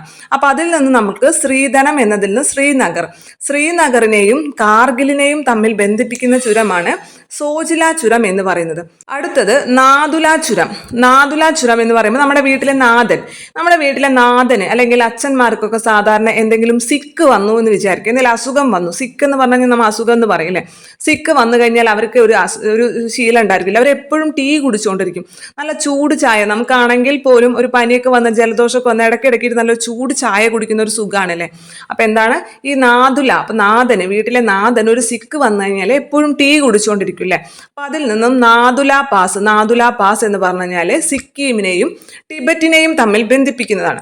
ഇനി അങ്ങനെ ഓർത്തിരിക്കാൻ ബുദ്ധിമുട്ടുള്ളവർക്ക് ഈ നാദുല എന്ന് പറയുമ്പോൾ വീട്ടിലെ നാഥനാണല്ലോ, അപ്പൊ അവരുടെ കയ്യിലായിരിക്കും സാധാരണ വീടിന്റെ കീ എപ്പോഴും നാഥന്റെ കയ്യിലായിരിക്കും. അതിൽ നിന്ന് നമുക്ക് നാദുല പാസ് സിക്കിം എന്ന് കിട്ടും. ടിബറ്റ് എന്ന് നിങ്ങളൊന്ന് പഠിച്ചാൽ മതി, കാരണം മിക്ക ഉത്തരപർവ്വത മേഖലയിലെ ചുരങ്ങളെയും ഈ ടിബറ്റുമായിട്ടാണ് ബന്ധപ്പെടുത്തുന്നത്. ഇതേപോലെ തന്നെ ജൽപല ചുരമുണ്ട്. ജൽപല ചുരം എന്ന് പറഞ്ഞു കഴിഞ്ഞാൽ അതും ജൽപല എന്ന് പറയുമ്പോൾ ജലദോഷം, നമുക്ക് ജലദോഷവുമായിട്ട് ഓർത്തിരിക്കാലോ. ജൽപല എന്ന് പറയുമ്പോൾ ജലദോഷം. അപ്പൊ ജലദോഷം എന്ന് പറഞ്ഞു കഴിഞ്ഞാലും ഒരു സിക്കാണല്ലോ, ഒരു അസുഖമാണ്. അപ്പൊ ഈ ജലദോഷമൊക്കെ സാധാരണ വരുന്നത് ഐസ്ക്രീം കഴിക്കുമ്പോഴാണ്. കുട്ടികൾക്കൊക്കെ ഐസ്ക്രീം കഴിച്ചാൽ പെട്ടെന്ന് ജലദോഷം വരും. വരും. അപ്പൊ ജൽപല ചുരം എന്ന് പറയുമ്പോൾ ഒരു സിക്കാണ്. അത് വന്നത് എന്ത് കഴിച്ചിട്ടാണ്? ലാസ ഐസ്ക്രീം കഴിച്ചിട്ടാണെന്ന് ഓർത്തു കഴിഞ്ഞാൽ ജൽപല പാസ്, അത് നമ്മുടെ ടെക്സ്റ്റ് ബുക്കിലില്ല. ഈ ജൽപല പാസ് എന്ന് പറയുന്നത്, ജൽപല ചുരം എന്ന് പറയുന്നത് എന്തിനെ തമ്മിൽ ബന്ധിപ്പിക്കുന്നതാണ്?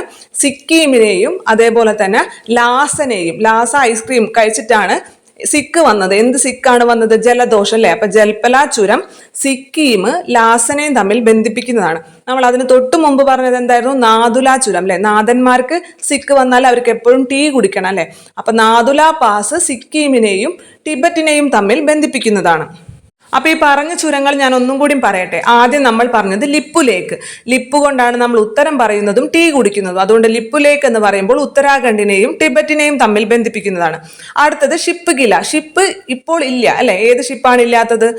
ടൈറ്റാനിക് ഹിമത്തിൽ ഇടിച്ചുകൊണ്ട് പൊളിഞ്ഞു പോയില്ലേ. അപ്പൊ ഹിമാചൽ പ്രദേശിനെയും എന്തിനേയും തമ്മിൽ ബന്ധിപ്പിക്കുന്ന? ടിബറ്റിനെയും. ടൈറ്റാനിക് എന്നതിലും ടിബറ്റിനെയും തമ്മിൽ ബന്ധിപ്പിക്കുന്നതാണ്. അടുത്തത് സോജില പാസ്. സോജില എന്ന് പറയുമ്പോൾ ഒരു പെൺകുട്ടിയുടെ പേരല്ല. അപ്പൊ സോജിലയ്ക്ക് എന്താണ് സ്ത്രീധനം നൽകിയത്? കാറാണ് അല്ലെ. അത് ശ്രീനഗറിനെയും കാർഗിലിനെയും തമ്മിൽ ബന്ധിപ്പിക്കുന്ന ചുരമാണ് സോജില പാസ്. നാദുല പാസ്, നാദുല ചുരം എന്ന് പറയുമ്പോൾ സിക്കിമിനെയും ടിബറ്റിനെയും തമ്മിൽ ബന്ധിപ്പിക്കുന്നതാണ്. അതേപോലെ തന്നെ ജൽപല പാസ് എന്ന് പറയുമ്പോഴും എന്താണ്? സിക്കിമിനെയും ലാസയെയും തമ്മിൽ ബന്ധിപ്പിക്കുന്നതാണ്. അടുത്തത് നമ്മൾ പറയാൻ പോകുന്നത് കാർഷിക വിളകളും അതുപോലെ അവയുടെ കാലങ്ങളും. നമ്മൾ പലതവണ റിപ്പീറ്റ് ചെയ്ത് അത് ഡിസ്കസ് ചെയ്തിട്ടുള്ളതാണ്. എങ്കിലും അത് അത്ര ഇമ്പോർട്ടൻ്റ് ആയതുകൊണ്ട് വീണ്ടും പറയുന്നു. ആരെങ്കിലും കേൾക്കാത്തവരുണ്ടെങ്കിൽ അവർക്ക് ഉപകാരപ്പെടട്ടെ. അതായത് കാർഷിക വിളകൾ തന്നിട്ട് അത് ഏത് കാലത്താണ്, അത് ഖാരിഫ് വിളയാണോ, റാബി വിളയാണോ, സെയ്ദ് വിളയാണോ എന്നൊക്കെ സ്ഥിരം PSC ചോദിക്കാറുണ്ട്. അപ്പൊ നമ്മളിത് കോഡ് വെച്ചിട്ടാണ്, സിമ്പിൾ ആണ്. അത് ഖാരിഫ് വിള എന്ന് പറയുമ്പോൾ ഖാരിഫ് എന്നുള്ള സ്പെല്ലിങ് നിങ്ങൾക്ക് നോക്കിയാൽ ഇത് നമുക്ക് കോഡ് വെച്ചെന്ന് വെച്ചാൽ കോഡ് പഠിക്കേണ്ട ആവശ്യമില്ല. നമുക്ക് അത് ജസ്റ്റ് ഒന്ന് ഒരു പ്രാവശ്യം ഒന്ന് കേട്ട് കഴിഞ്ഞാൽ പിന്നെ നിങ്ങൾക്ക് അത് ഫുള്ള് കിട്ടും. അതുകൊണ്ടാണ് ഇങ്ങനെ ഒരു കോഡ് പറയുന്നത്. നിങ്ങളൊന്ന് ശ്രദ്ധിക്കുക. അതായത് ഖാരിഫ് എന്ന് പറയുമ്പോൾ അതിന്റെ സ്പെല്ലിങ് കണ്ടോ നിങ്ങൾ? KHARI ആണ് വരുന്നത്. അതിൽ K മാറ്റിക്കഴിഞ്ഞാൽ ഫസ്റ്റ് ഹരി എന്ന് വായിക്കില്ലേ. ഹരി എന്ന് പറഞ്ഞു കഴിഞ്ഞാൽ എന്താണ്? വിഷ്ണുവിനെ തന്നെ പറയുന്ന ഒരു പേരാണ് അല്ലെ, ഹരി എന്ന് പറയുന്നത്. അപ്പൊ നമ്മൾ സാധാരണ വിഷ്ണുവിനൊക്കെ ഒരു പൂജ ചെയ്യാണെന്ന് വിചാരിക്കുക. അങ്ങനെ പൂജ ചെയ്ത് സാധാരണ അങ്ങനെ നമ്മൾ ചെയ്യുക അല്ലെ. രാമായണ മാസം എന്നൊക്കെ പറയുന്നത് കർക്കിടക മാസത്തിലാണ്. അപ്പൊ അതുകൊണ്ട് തന്നെ ഈ ഖാരിഫ് വിളകൾ എന്ന് പറയുന്നത് മൺസൂൺ കാലത്ത് അല്ലെങ്കിൽ മഴക്കാലത്ത് ഇറക്കുന്ന വിളകളാണ് ഖാരിഫ് വിളകൾ എന്ന് പറയുന്നത്. അതോടൊപ്പം തന്നെ ഇതിൽ എന്തൊക്കെ വിളകൾ വരും എന്ന് വെച്ച് കഴിഞ്ഞാല്, നമ്മളിപ്പോൾ ഒരു പൂജ ചെയ്യുകയാണെന്ന് വിചാരിക്കുക. നമ്മൾ എന്ത് ചെയ്യും? സാധാരണ അത് ശുദ്ധീകരിക്കാൻ വേണ്ടിയിട്ട് അല്ലെ, നമ്മൾ പൂജ ചെയ്യുന്ന സ്ഥലം ശുദ്ധീകരിക്കാൻ വേണ്ടിയിട്ട് അടിച്ചു തുടച്ച് അവിടെ ചാണകം വെള്ളം തെളിക്കാറുണ്ട് അല്ലെ. അപ്പൊ ഈ ചാണകം എന്നതിൽ നിന്ന് ചണവും ചോളവും, ചണം ചോളം ഇത് രണ്ടും എന്താണ്? ഖാരിഫ് വിളയാണ്. ഇനി നമ്മൾ അവിടെ ഒരു നിലവിളക്ക് കത്തിച്ചു വയ്ക്കും. അപ്പൊ നിലവിളക്ക് എന്നതിൽ നിന്നും നീലക്കടല, നിലവിളക്ക് എന്നതിൽ നിന്നും നീലക്കടല. ഇനി നമ്മൾ എന്ത് ചെയ്യും? അതിൽ 2 തിരിയിട്ട് കത്തിക്കൂലേ. ആ തിരി എന്തുകൊണ്ടാണ്? കോട്ടൺ കൊണ്ട് അല്ലെങ്കിൽ പരുത്തി കൊണ്ടാണ് അല്ലെ. തിരി നമ്മൾ പരുത്തി കൊണ്ടുള്ള തിരിയാണ് അതിലിട്ട് കത്തിക്കുക. അപ്പൊ പരുത്തി എന്നുള്ളതും എന്ത് തന്നെയാണ്? ഖാരിഫ് വിള തന്നെയാണ്. ഇനി നമ്മൾ പ്രസാദമായിട്ട് അവിലും മലരും ശർക്കരയോ അല്ലെങ്കിൽ കൽക്കണ്ടോ ഒക്കെ വെക്കാറുണ്ട് അല്ലെ. അപ്പൊ ഈ അവിലും മലരും എന്ന് പറയുന്നത് നെല്ലിൽ നിന്നും ഉണ്ടാകുന്നതാണ്. നെല്ലിന്റെ നമ്മൾ അവിലാണെങ്കിലും മലരാണെങ്കിലും നെല്ലിൽ നിന്നും ഉണ്ടാക്കുന്നതാണ്. അപ്പൊ ഈ നെല്ല് എന്ന് പറയുന്നതും ഒരു ഖാരിഫ് വിളയാണ്. പിന്നെ അതിൽ വെക്കുന്ന ഇപ്പൊ ശർക്കരയാണെങ്കിലും കൽക്കണ്ടമാണെന്നുണ്ടെങ്കിലും എന്തിൽ നിന്നാണ്? കരിമ്പിൽ നിന്നാണ് ഉണ്ടാക്കുന്നത്. അപ്പൊ കരിമ്പ് എന്ന് പറയുന്നതും എന്ത് തന്നെയാണ്? ഖാരിഫ് വിള തന്നെയാണ്. അപ്പൊ ഈ ഖാരിഫ് എന്ന് പറയുമ്പോൾ ഹരി കിട്ടിക്കഴിഞ്ഞാൽ നമുക്ക് ഇതെല്ലാം കണക്ട് ചെയ്യാൻ പറ്റും. ഹരി എന്ന് പറയുമ്പോൾ നമ്മൾ സാധാരണ കർക്കിടക മാസത്തിലാണല്ലേ, രാമായണ മാസം എന്നൊക്കെ പറയും. അപ്പൊ അത് കർക്കിടകത്തിൽ അല്ലെങ്കിൽ മഴക്കാലത്ത് മൺസൂൺ കാലത്ത് വിളവിറക്കുന്നതാണ് എന്തെന്ന് പറയുന്നത്, കൃഷി ചെയ്യുന്നതാണ് ഈ ഖാരിഫ് വിളകൾ എന്ന് പറയുന്നത്. പിന്നെ അതിൽ നിന്ന് തന്നെ നമ്മൾ അവിടെ ആദ്യം തന്നെ ചാണകം മെഴുകും. അപ്പൊ ചാണകം എന്നതിൽ നിന്ന് ചണവും ചോളവും. നിലവിളക്ക് കത്തിക്കും. അപ്പൊ നിലവിളക്ക് എന്നതിൽ നിന്നും നീലക്കടല. പിന്നെ നമ്മൾ തിരിയിട്ട് കത്തിക്കില്ല. തിരി എന്താണ്? അത് പരുത്തി കൊണ്ടുള്ളതാണ്. അപ്പൊ പരുത്തി എന്ന് പറയുന്നതും ഖാരിഫ് വിളയാണ്. പിന്നെ നമ്മൾ പ്രസാദം വെക്കുമ്പോൾ അവിലും മലരും ശർക്കരയും കൽക്കണ്ടൊക്കെയാണ് വെക്കാറ്. അപ്പൊ നിങ്ങൾ കണ്ടിട്ടുണ്ടാവും. അപ്പൊ ഈ അവിലും മലരെന്ന് പറഞ്ഞു കഴിഞ്ഞാലും അത് നെല്ലിൽ നിന്നുള്ളതാണ്. അപ്പൊ നെല്ല് എന്ന് പറയുന്നതും ഖാരിഫ് വിളയാണ്. ശർക്കര, കൽക്കണ്ടം ഇതൊക്കെ നമ്മുടെ എന്തിൽ നിന്നാണ്? കരിമ്പിൽ നിന്നും ഉണ്ടാക്കുന്നതാണ്. അപ്പൊ കരിമ്പ് എന്ന് പറഞ്ഞു കഴിഞ്ഞാലും ഖാരിഫ് വിള തന്നെയാണ്. പിന്നെ അതിൻ്റെ ഒപ്പം പഠിക്കേണ്ടതെന്ന് പറഞ്ഞു കഴിഞ്ഞാൽ ഈ തിനവിളകൾ എന്ന് പറഞ്ഞു കഴിഞ്ഞാൽ നമ്മൾ മില്ലറ്റ്സ് എന്നൊക്കെ പറയല്ലേ. അതായത് ജോവർ, ബജ്ര, റാഗി. ഏതൊക്കെയാണ്? ജോവർ, ബജ്ര, റാഗി റാഗി, തിനവിളകൾ. തിനവിളകൾ എന്നും ഏതിൽ തന്നെ പെടുന്നതാണ്? ഈ ഖാരിഫ് വിളയിൽ തന്നെ പെടുന്നതാണ് തിനവിളകൾ എന്ന് പറയുന്നത്. ജോവർ, ബജ്ര, റാഗി ഇതും എന്ത് തന്നെയാണ്? ഖാരിഫ് വിള തന്നെയാണെന്ന് ഒന്ന് ഓർത്തു വെക്കുക.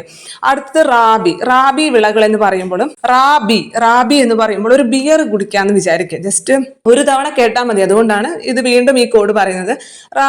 റാബി എന്ന് പറയുമ്പോൾ ബിയർ കുടിക്കാന്ന് വിചാരിക്കുക. അപ്പൊ സാധാരണ നമ്മൾ ഈ ബിയർ ഒക്കെ എന്തിൽ നിന്നാണ്? ഈ ഗോതമ്പിൽ നിന്നാണ്, ബാർലിയിൽ നിന്നാണ് ഉണ്ടാക്കുന്നതെന്നൊക്കെ പറഞ്ഞു കേൾക്കാറുണ്ട് അല്ലെ. അപ്പൊ ഗോതമ്പിൽ നമ്മൾ സാധാരണ വൈൻ ഉണ്ടാക്കുകയാണെങ്കിലും അതിൽ ഗോതമ്പ് ഒന്ന് കിഴി കെട്ടിയിടും. അപ്പൊ എന്ന് വെച്ചാൽ അതിന് ആ മത്ത് കിട്ടാൻ വേണ്ടിയിട്ടാണ് അങ്ങനെ ഗോതമ്പ് കിഴി കെട്ടി. മുന്തിരി വൈനൊക്കെ ഉണ്ടാക്കുമ്പോൾ ചെറിയൊരു കിഴിയിൽ ഗോതമ്പ് കെട്ടിയിടാറുണ്ട്. അപ്പൊ നമുക്ക് ഈ ബിയർ എന്ന് കേൾക്കുമ്പോൾ ഗോതമ്പിൽ നിന്ന് ഉണ്ടാക്കണമെന്ന് വിചാരിക്കും. അപ്പൊ ഗോതമ്പ് കിട്ടി. പിന്നെ അതോടൊപ്പം തന്നെ ബിയർ കുടിക്കാൻ മാത്രമല്ല അയാൾ പുക വലിക്കുക കൂടി ചെയ്തു. അപ്പൊ എന്താണ്?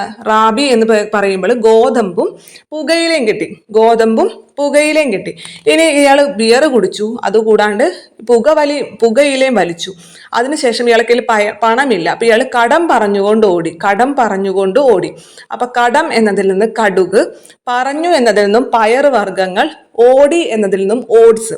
ഇതെല്ലാം എന്താണ്? റാബി വിളകളാണ്. പിന്നെ സാധാരണ നമ്മൾ തണുപ്പുള്ള സമയങ്ങളിലൊക്കെയാണല്ലേ തണുപ്പ് മാറ്റാൻ വേണ്ടിയിട്ടൊക്കെയാണ് ബിയർ കുടിക്കുന്നതെന്ന് ഓർത്തു കഴിഞ്ഞാൽ ഈ ശൈത്യകാലത്ത് കൃഷി ചെയ്യുന്നതാണ് റാബി വിളകൾ എന്ന് നമുക്ക് ഓർക്കാൻ സാധിക്കും. അപ്പൊ റാബി വിളകൾ എന്ന് പറഞ്ഞാൽ ശൈത്യകാലത്തിന്റെ ആരംഭത്തിൽ തന്നെയാണ് ഇതിന്റെ വിളവ് ഇറക്കുന്നത്. ഇനി ഇതിൽ എന്തൊക്കെയാണ് വരുന്നത്? റാബി എന്ന് പറയുമ്പോൾ നമ്മൾ പറഞ്ഞില്ലേ ബിയർ എന്ന് ഓർത്തു കഴിഞ്ഞാൽ ഗോതമ്പിൽ നിന്നുണ്ടാക്കുന്ന ബിയറാണ്. അതിന്റെ ഒപ്പം തന്നെ നമ്മൾ പുക വലിച്ചു അല്ലെ. അപ്പൊ പുകയില, ഗോതമ്പും പുകയിലയും. പിന്നെ അതിന് ശേഷം കടം പറഞ്ഞുകൊണ്ട് ഓടി. അപ്പൊ കടുക്, പയറുവർഗ്ഗങ്ങൾ, ഓട്സ് ഇതെല്ലാം എന്തിലാണ്? റാബി വിളയിലാണ് വരുന്നത്. അടുത്തത് സെയ്ത് വിളകൾ. സെയ്ത് വിള എന്ന് പറഞ്ഞു കഴിഞ്ഞാൽ വേനൽക്കാലത്തിലാണ്. സെയ്ത് വിളകൾ എന്ന് പറഞ്ഞാൽ വേനൽക്കാല വിളകളാണ്. അപ്പൊ നമുക്കത് പഠിക്കാൻ വളരെ എളുപ്പമാണ്. സാധാരണ നമ്മൾ വേനൽക്കാലത്ത് ഏറ്റവും കൂടുതലായി കഴിക്കണം എന്ന് പറയുന്നത് എന്താണ്? പഴങ്ങളും പച്ചക്കറികളും അല്ലെ. വേനൽക്കാലത്ത് ആ ചൂടിനെ അകറ്റാൻ വേണ്ടി, നമ്മൾ രക്ഷപ്പെടാൻ വേണ്ടിയിട്ട്, ചൂടിൽ നിന്നും സംരക്ഷണം ലഭിക്കാൻ വേണ്ടിയിട്ട് പഴങ്ങളും പച്ചക്കറികളും ധാരാളമായി കഴിക്കണം എന്ന് പറഞ്ഞു കേൾക്കാറില്ലേ. അത് മാത്രമല്ല ഈ വേനൽക്കാലത്താണ് ഈ പഴങ്ങളും പച്ചക്കറികളും ധാരാളമായി ഉണ്ടാകുക. നമ്മൾ സാധാരണ പച്ചമുളക്, അതേപോലെ തക്കാളി അങ്ങനെയുള്ള പച്ചക്കറികളൊക്കെ ടെറസിന് മുകളിലാണ് കൃഷി ചെയ്യുന്നതെങ്കിൽ നന്നായിട്ടുണ്ടാവും അതിൽ. ഇപ്പൊ തക്കാളി ആണെങ്കിലും പച്ചമുളകാണെങ്കിലും അല്ല മറ്റേത് പച്ചക്കറികളാണെന്നുണ്ടെങ്കിലും അവയ്ക്ക് നല്ല വെയിൽ വേണം. നന്നായി വെയിൽ ലഭിക്കുകയാണെങ്കിൽ നന്നായിട്ടുണ്ടാകും. അപ്പൊ പച്ചക്കറികൾ എന്ന് മാത്രമല്ല ഫ്രൂട്ട്സ് ആണെന്നുണ്ടെങ്കിൽ ഇപ്പൊ സാധാരണ ഈ മാങ്ങ, ചക്ക സാധനങ്ങളൊക്കെ ഏത് കാലത്താണ്? ഈ വേനൽക്കാലത്തല്ലേ ഉണ്ടാകുക. അപ്പൊ വേനൽക്കാല വിളകൾ എന്ന് പറയുമ്പോൾ നമ്മുടെ മനസ്സിലേക്ക് അപ്പൊ എന്താണ്? പഴങ്ങളും പച്ചക്കറികളുമാണ്, പഴവർഗ്ഗങ്ങളും പച്ചക്കറികളുമാണ് വേനൽക്കാല വിളകൾ എന്ന് പറയുന്നത്. അത് നമ്മൾ സെയ്ത് വിളകൾ എന്ന് പറയും. അത് സിമ്പിൾ അല്ലേ. ഇനി നമുക്ക് അടുത്തത് പറയാനുള്ളത് നമ്മുടെ ബാക്കിയുള്ള വിളകളെ കുറിച്ചിട്ടാണ്. മെയിൻ ആയിട്ട് നമ്മുടെ കാർഷിക വിളകളെ നമുക്ക് രണ്ടായി തിരിക്കാൻ സാധിക്കും. ഒന്ന് ഭക്ഷ്യവിളയെന്നും പിന്നെ ഒന്ന് നാണ്യവിളയെന്നും. ഭക്ഷ്യവിളകളെന്നും നാണ്യവിളകളെന്നും. ഭക്ഷ്യവിളകൾ എന്ന് കേൾക്കുമ്പോൾ തന്നെ നമുക്ക് അറിയാൻ സാധിക്കില്ലേ, നമ്മൾ നേരിട്ട് അത് ഭക്ഷണമായിട്ടാണ് ഉപയോഗിക്കുന്നതെങ്കിൽ നമ്മൾ അതിനെ എന്തെന്ന് പറയും? ഭക്ഷ്യവിളകൾ എന്ന് പറയും. എന്നാൽ നമ്മുടെ നാണ്യവിളകൾ എന്ന് പറയുമ്പോൾ നാണയം ലഭിക്കണം അല്ലെ. നാണ്യവിളകൾ എന്ന് പറയാൻ നാണയം ലഭിക്കുക, അങ്ങനെ ഓർത്താൽ മതി. അതായത് വാണിജ്യ വ്യവസായ ആവശ്യങ്ങൾക്ക് ഉപയോഗിക്കുന്നത് അല്ലെങ്കിൽ വാണിജ്യ വ്യവസായ പ്രാധാന്യമുള്ള വിളകളുണ്ടല്ലോ. ഇപ്പൊ പരുത്തി എന്ന് പറയുമ്പോൾ നമ്മൾ തുണി അല്ലെ, നമ്മുടെ വസ്ത്രങ്ങൾ ഉണ്ടാക്കാൻ വേണ്ടി ഉപയോഗിക്കുന്നു. ഇപ്പൊ തേയില, കാപ്പി എന്നൊക്കെ പറഞ്ഞു കഴിഞ്ഞാൽ നമ്മൾ അത് നേരിട്ടെടുത്ത് ഉപയോഗിക്കുകയല്ല ചെയ്യുന്നത്. പകരം അത് ഉണക്കി പൊടിച്ച് തേയിലയായിട്ട്, അല്ലെങ്കിൽ പൊടിച്ചില്ലെങ്കിലും അത് ഉണക്കി എടുത്തിട്ട് ജസ്റ്റ് ക്രഷ് ചെയ്തിട്ടല്ലേ നമ്മൾ സാധാരണ ചായ വെക്കാൻ വേണ്ടി ഉപയോഗിക്കുന്നത്. ഇപ്പൊ കാപ്പി കുരു ആണെന്നുണ്ടെങ്കിലും നമ്മൾ നേരിട്ട് ആ കുരു ആയിട്ടല്ല എടുക്കുന്നത്. ഇപ്പൊ റബ്ബർ ആണെന്നുണ്ടെങ്കിൽ നമ്മൾ നേരിട്ട് റബ്ബർ ആയിട്ടല്ല ഉപയോഗിക്കുന്നത്. നമ്മൾ പിന്നീട് ചെരുപ്പുണ്ടാക്കാനും പല വസ്തുക്കൾ ഉണ്ടാക്കാനും ഉപയോഗിച്ചിട്ട് വാണിജ്യ പ്രാധാന്യമുണ്ട് അവിടെ. അപ്പൊ വാണിജ്യ വ്യവസായ പ്രാധാന്യമുള്ള വിളകളെ നമ്മൾക്ക് നാണ്യവിളകൾ എന്ന് പറയുന്നു. ബാക്കിയുള്ളത് നമ്മൾ നേരിട്ട് ഭക്ഷണമായിട്ട് ഉപയോഗിക്കുകയാണെങ്കിൽ അതിന് നമ്മൾ ഭക്ഷ്യവിളകൾ എന്ന് പറയുന്നു. നമുക്ക് പഠിക്കാനുള്ള നമ്മുടെ ഇന്ത്യയിലെ ഏറ്റവും പ്രധാനപ്പെട്ട ഭക്ഷ്യവിളകൾ എന്ന് നമുക്ക് പറഞ്ഞ് പഠിക്കാനുള്ളത് നെല്ല്, ഗോതമ്പ്, ചോളമാണ്. ചോളം ഇത് മൂന്നാണ് പഠിക്കാനുള്ളത്. വളരെ സിമ്പിൾ ആണ്. ഈ ഭാഗത്ത് നിന്ന് സ്ഥിരം ചോദിക്കാറുണ്ട് PSC. നമുക്ക് സിമ്പിൾ ആയിട്ട് പഠിച്ചെടുക്കാൻ പറ്റും. ഇതിൽ ഭക്ഷ്യവിളകൾക്ക് എക്സാമ്പിൾ നിങ്ങളൊന്ന് നോക്കണം. നെല്ല്, ഗോതമ്പ്, ചോളം ഇത് മൂന്നാണ് നമുക്ക് മെയിൻ ആയിട്ട് പഠിക്കാനുള്ളത്. എങ്കിലും ബാർലി എന്ന് പറയുന്നതും പയർ വർഗ്ഗങ്ങളും ഈ ഭക്ഷ്യവിളകളിൽ തന്നെ പെടുന്നതാണ്. ബാർലി, പയർ വർഗ്ഗങ്ങൾ അതൊക്കെ നമ്മൾ നേരിട്ട് ഭക്ഷണമായിട്ട് ഉപയോഗിക്കുന്നതാണ് അല്ലേ. എന്നാൽ വാണിജ്യ വിളകൾ അല്ലെങ്കിൽ നാണ്യവിളകൾ എന്ന് പറയുന്നത് വാണിജ്യ വ്യവസായ പ്രാധാന്യമുള്ള വിളകളാണ്. അപ്പൊ ഏതൊക്കെയാണെന്ന് വെച്ചാൽ പരുത്തി, ചണം, അതുപോലെ കാപ്പി, ഏലം, കുരുമുളക്, റബ്ബർ. അതിൽ പരുത്തി, റബ്ബർ, ചണം, കാപ്പി ഒന്നും നമുക്ക് അത്ര സംശയം തോന്നില്ല. പക്ഷെ ഏലം, കുരുമുളകൊക്കെ ചിലവർക്ക് സംശയം തോന്നും. അപ്പൊ ഈ സുഗന്ധ വ്യഞ്ജനങ്ങളുണ്ടല്ലോ, അതൊക്കെ സാധാരണ നമ്മൾ നാണ്യവിളകളായിട്ടാണ് പറയുക. കാരണം അതിന് ഭയങ്കരമായിട്ട് വ്യവസായിക പ്രാധാന്യമുണ്ടല്ലേ. അപ്പൊ അതുകൊണ്ട് തന്നെ ഏലം, കുരുമുളക്, ഗ്രാമ്പു എന്നീ സാധനങ്ങളൊക്കെ നമ്മൾ എന്തായിട്ടാണ് പറയുന്നത്? നമ്മൾ നാണ്യവിളകൾ അഥവാ വാണിജ്യ വിളകളായിട്ടാണ് പറയുന്നത്. തെറ്റിപ്പോകരുത് കേട്ടോ. നമുക്ക് ആദ്യം പഠിക്കാനുള്ള ഭക്ഷ്യവിള എന്ന് പറയുന്നത് നെല്ലാണ്. നമുക്കറിയാലോ, ഇന്ത്യയിലെ ഏറ്റവും പ്രധാനപ്പെട്ട ഭക്ഷ്യവിള എന്ന് പറയുന്നത് നെല്ലാണ് അല്ലെ. നെല്ല് പഠിക്കാൻ നമുക്ക് എല്ലാവർക്കും എളുപ്പമാണ്. കാരണം നമ്മൾ ഒരിക്കലെങ്കിലും നെൽപ്പാടങ്ങളൊന്ന് കണ്ടിട്ടുണ്ടെങ്കിൽ അല്ലെങ്കിൽ നമ്മുടെ മനസ്സിലുണ്ടെങ്കിൽ നമുക്കത് പഠിച്ചെടുക്കാൻ സാധിക്കുന്നതാണ്.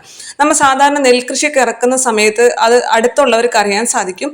ഈ പാടങ്ങളിലേക്ക് വെള്ളം അടിക്കും, മോട്ടോർ വെച്ച് പൈപ്പ് വെച്ച് അടിക്കും. ഇല്ലെങ്കിൽ നിങ്ങൾ കണ്ടിട്ടുണ്ടാവും നെൽപ്പാടങ്ങളിലേക്ക് വെള്ളം തേകി ഒഴിക്കുന്നത്. പണ്ട് കാലത്തൊക്കെ ഒരു പ്രത്യേക രീതിയിൽ കാലുകൊണ്ട് ചവിട്ടി സ്ഥിരം ഈ നെൽപ്പാടങ്ങളിലേക്ക് വെള്ളം തേവി ഒഴിക്കുന്നത് കണ്ടിട്ടില്ലേ?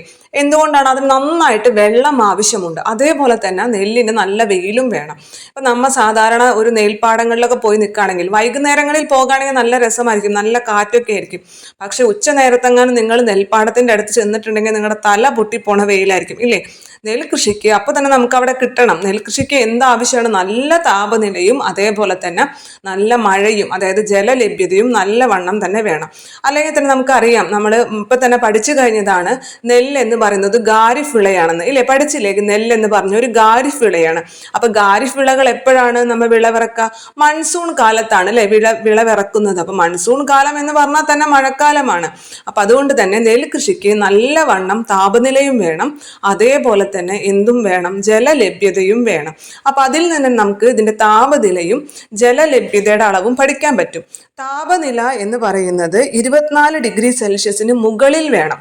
24 ഡിഗ്രി സെൽഷ്യസിന് മുകളിലായിരിക്കണം താപനില എന്ന് പറയുന്നത്. ജലലഭ്യതയാണെങ്കിലോ നമ്മുടെ മഴ എന്ന് പറയുന്നത് 150 സെന്റിമീറ്റർ എങ്കിലും, വാർഷിക വർഷപാതം 150 സെന്റിമീറ്ററിൽ കൂടുതൽ വേണം. 150 സെന്റിമീറ്ററിൽ കൂടുതൽ മഴയും ലഭിക്കണം. രണ്ടും പഠിച്ചോ? താപനില എന്ന് പറയുന്നത് 24 ഡിഗ്രി സെൽഷ്യസിന് മുകളിലും അതേപോലെ തന്നെ ജലലഭ്യത അല്ലെങ്കിൽ മഴയുടെ അളവ് എന്ന് പറയുന്നത് 150 സെന്റിമീറ്ററിൽ കൂടുതലും വേണം. പിന്നെ നമുക്കറിയുന്ന കാര്യമാണല്ലോ, നെൽകൃഷിക്ക് അനുയോജ്യമായ മണ്ണ് ഏതാണ്? എക്കൽ മണ്ണാണ് അല്ലെ. ഏറ്റവും കൂടുതൽ നദീതടങ്ങളിലും തീരപ്രദേശങ്ങളിലുമാണ് ഈ നെൽകൃഷി നന്നായിട്ട് ചെയ്യാൻ പറ്റുക. കാരണം എന്താണ്? എക്കൽ മണ്ണിന്റെ സാമീപ്യമാണ്. എക്കൽ മണ്ണാണ് ഏറ്റവും നെൽകൃഷിക്ക് എന്നല്ല, ഒരുവിധം എല്ലാ ഭക്ഷ്യവിളകൾ മിക്കതിനും എന്ത് തന്നെയാണ്? ഈ എക്കൽ മണ്ണ് തന്നെയാണ് നല്ലത്. ഇന്ത്യയിലെ ഏറ്റവും കൂടുതൽ നെൽകൃഷി എവിടെയാണ് കാണപ്പെടുന്നത്? ഏറ്റവും കൂടുതൽ ഇന്ത്യയിൽ നെല്ല് ഉൽപ്പാദിപ്പിക്കുന്നത് പശ്ചിമ ബംഗാളിലാണ് അല്ലെ.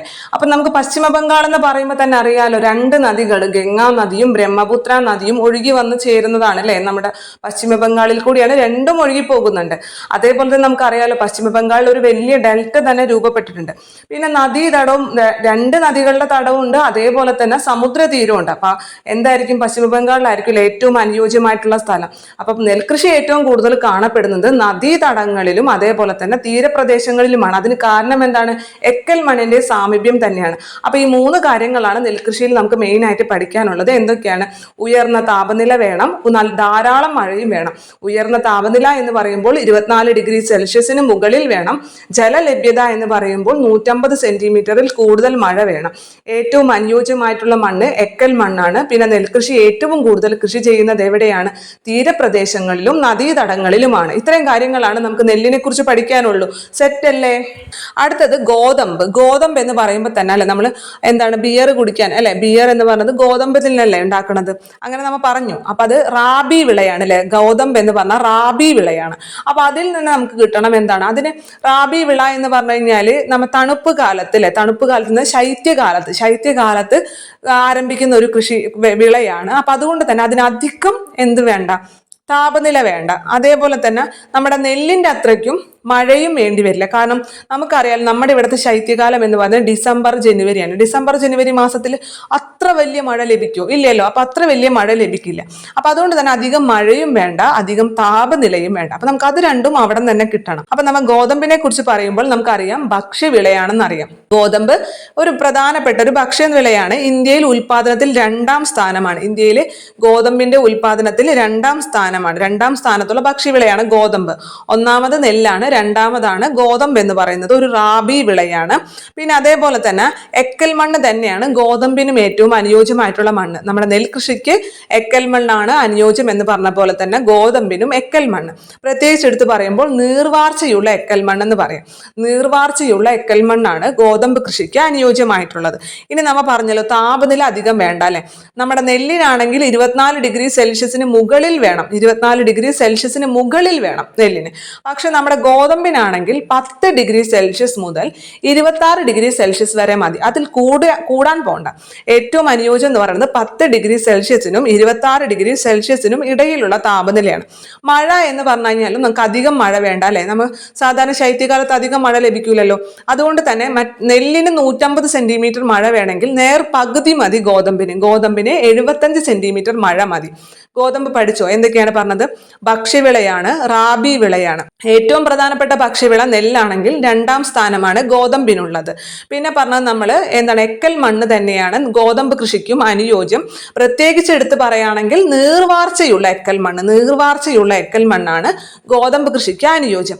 ഇനി താപനില എന്ന് പറഞ്ഞു കഴിഞ്ഞാൽ 10°C-നും 26°C-നും ഇടയ്ക്കുള്ള താപനിലയാണ് അനുയോജ്യം. 10°C-നും 26°C-നും ഇടയിലുള്ള താപനിലയാണ് അനുയോജ്യം. മഴ എന്ന് പറഞ്ഞാലും അധികം വേണ്ട അല്ലെ. നമ്മുടെ നെൽകൃഷിനേക്കാളും പകുതി മതി. അതായത് അവിടെ 150 ആണെങ്കിൽ അതിന്റെ പകുതി 75 സെന്റിമീറ്റർ മഴ മതി. ഗോതമ്പ് പഠിച്ചോ? ഈ നെല്ല്, ഗോതമ്പ്, ചോളം മാത്രമാണ് നമുക്ക് ഭക്ഷ്യവിളയിൽ പഠിക്കാനുള്ളൂ. അത് നന്നായി പഠിക്കാം. അടുത്തത് ചോളമാണ്. ചോളം എന്ന് പറയുമ്പോൾ ഭക്ഷ്യവിള തന്നെയാണ്. ഭക്ഷ്യവിളയിൽ 3ാം സ്ഥാനം. 1ാം സ്ഥാനം നെല്ലിന്, 2ാം സ്ഥാനം ഗോതമ്പിന്, 3ാം സ്ഥാനം മൂന്നാമത് ചോളം. അപ്പൊ 3ാം സ്ഥാനമാണ്. പിന്നെ ഈ നമ്മുടെ നെല്ല് നമ്മ പറഞ്ഞൂലേ ഏത് കാലത്താണ്? മഴക്കാലത്താണ് കൃഷി ചെയ്യുന്നത്. അതിന് താപനില കൂടുതൽ വേണം, മഴ കൂടുതൽ വേണം എന്നൊക്കെ പറഞ്ഞു. ഗോതമ്പ് പറഞ്ഞപ്പോൾ നമ്മൾ പറഞ്ഞു ശൈത്യകാലത്താണ് കൃഷി ചെയ്യുന്നത്. അതുകൊണ്ട് തന്നെ താപനിലയും കുറവ് മതി, മഴയും കുറവ് മതി. അപ്പൊ ഈ ചോളം എന്ന് പറയുന്നത് 3ാമതല്ലേ. അവനൊക്കെ തിരി പാവാണ്. അവൻ എല്ലാ കാര്യത്തിലും അഡ്ജസ്റ്റ് ചെയ്തോളും. ഇങ്ങനെ നിർബന്ധങ്ങളൊന്നും ഇല്ലാത്ത ഒരാളാണ്. കാരണം എന്ന് വെച്ചാൽ നമ്മൾ പറഞ്ഞു ചോളം ഖാരിഫ് വിളയാണെന്ന് നമ്മൾ പറഞ്ഞു. പക്ഷെ അപ്പൊ ഖാരിഫ് വിള എന്ന് പറഞ്ഞു കഴിഞ്ഞാൽ ഏത് കാലത്താണ്? മൺസൂൺ കാലത്ത് അല്ലെങ്കിൽ മഴക്കാലത്ത് കൃഷി ചെയ്യുന്ന വിളയാണ് അല്ലെ. പക്ഷെ നമ്മുടെ ടെക്സ്റ്റിൽ പറഞ്ഞിട്ടുണ്ട് ചോളത്തിന് ഉഷ്ണകാലത്തും ശൈത്യകാലത്തും കൃഷി ചെയ്യാൻ പറ്റുന്നു. അപ്പൊ ചോളം ഉഷ്ണകാലത്തും ശൈത്യകാലത്തും കൃഷി ചെയ്യാൻ പറ്റും. പിന്നെ അത് മാത്രമല്ല ഇത് ഖാരിഫ് വിളയാണ്. അപ്പൊ ഖാരിഫ് വിള എന്ന് പറഞ്ഞു കഴിഞ്ഞാൽ മൺസൂൺ കാലത്ത് ചെയ്യുന്നതാണ്. അപ്പൊ നമുക്കറിയാലോ ചോളത്തിന് അങ്ങനെ പ്രത്യേകിച്ച് നിർബന്ധങ്ങളൊന്നുമില്ല. അതേപോലെ തന്നെ മണ്ണിന്റെ കാര്യത്തിലും വലിയ നിർബന്ധങ്ങളൊന്നും ചോളം പറയുന്നില്ല. നമ്മൾ നെല്ല് പറഞ്ഞപ്പോൾ പറഞ്ഞു എക്കൽ മണ്ണാണ് അനുയോജ്യം. ഗോതമ്പ് പറഞ്ഞപ്പോൾ നമ്മൾ പറഞ്ഞു നീർവാർച്ചയുള്ള എക്കൽ മണ്ണാണ് പ്രാധാന്യം അല്ലെ നല്ലതെന്നൊക്കെ പറഞ്ഞു. പക്ഷെ ചോളം കുറച്ചും കൂടി പാവാണ് കേട്ടോ. ആ നിർബന്ധങ്ങളൊന്നുമില്ല. ആൾക്ക് നീർവാർച്ചയുള്ള ഫലഭൂയിഷ്ടമായിട്ടുള്ള മണ്ണെന്നേ പറയുന്നുള്ളൂ. നീർവാർച്ചയായിട്ടുള്ള ഫലഭൂയിഷ്ടമായിട്ടുള്ള മണ്ണ്. ഫലഭൂയിഷ്ടമായിട്ടുള്ള ഏത് മണ്ണ് തന്നാലും ഞാൻ അവിടെ വളർന്നുകൊണ്ട് അല്ലെ. അപ്പൊ അതാണ് നമ്മുടെ ചോളം. പിന്നെ മഴ എന്ന് പറയുന്നത് 75 സെന്റിമീറ്റർ മഴ മതി. 75 സെന്റിമീറ്റർ, അതായത് ഗോതമ്പിനോട് കാണുമ്പോൾ തന്നെ നമുക്ക് ഗോതമ്പ് പോലെയാണല്ലേ. പിന്നെ സാധാരണ ചോളമാണെങ്കിലും നമ്മുടെ കേരളത്തിലധികം ചോളമൊന്നും കൃഷി ചെയ്യുന്നില്ലല്ലോ, ഉത്തരേന്ത്യയിലല്ലേ. അപ്പൊ അതുകൊണ്ട് തന്നെ ഗോതമ്പും അല്ലെ, ഗോതമ്പിൻ്റെതായിട്ടുള്ള ഒരു ക്യാരക്ടർ എന്നൊക്കെ വിചാരിക്കുക. 75 സെന്റിമീറ്റർ മഴ തന്നെ മൂപ്പർക്ക് മതി. അപ്പൊ നമ്മൾ ചോളത്തിനെ കുറിച്ച് എന്തൊക്കെ പറഞ്ഞു? അതൊരു ഖാരിഫ് വിളയാണ്, ഭക്ഷ്യവിളയാണ്, ഭക്ഷ്യവിളകളിൽ 3ാം സ്ഥാനമാണ്. പിന്നെ മൂപ്പർക്ക് വലിയ നിർബന്ധങ്ങളൊന്നും ഇല്ലാത്തത് കൊണ്ട് ഉഷ്ണകാലത്തും ശൈത്യകാലത്തും കൃഷി ചെയ്യാറുണ്ട്.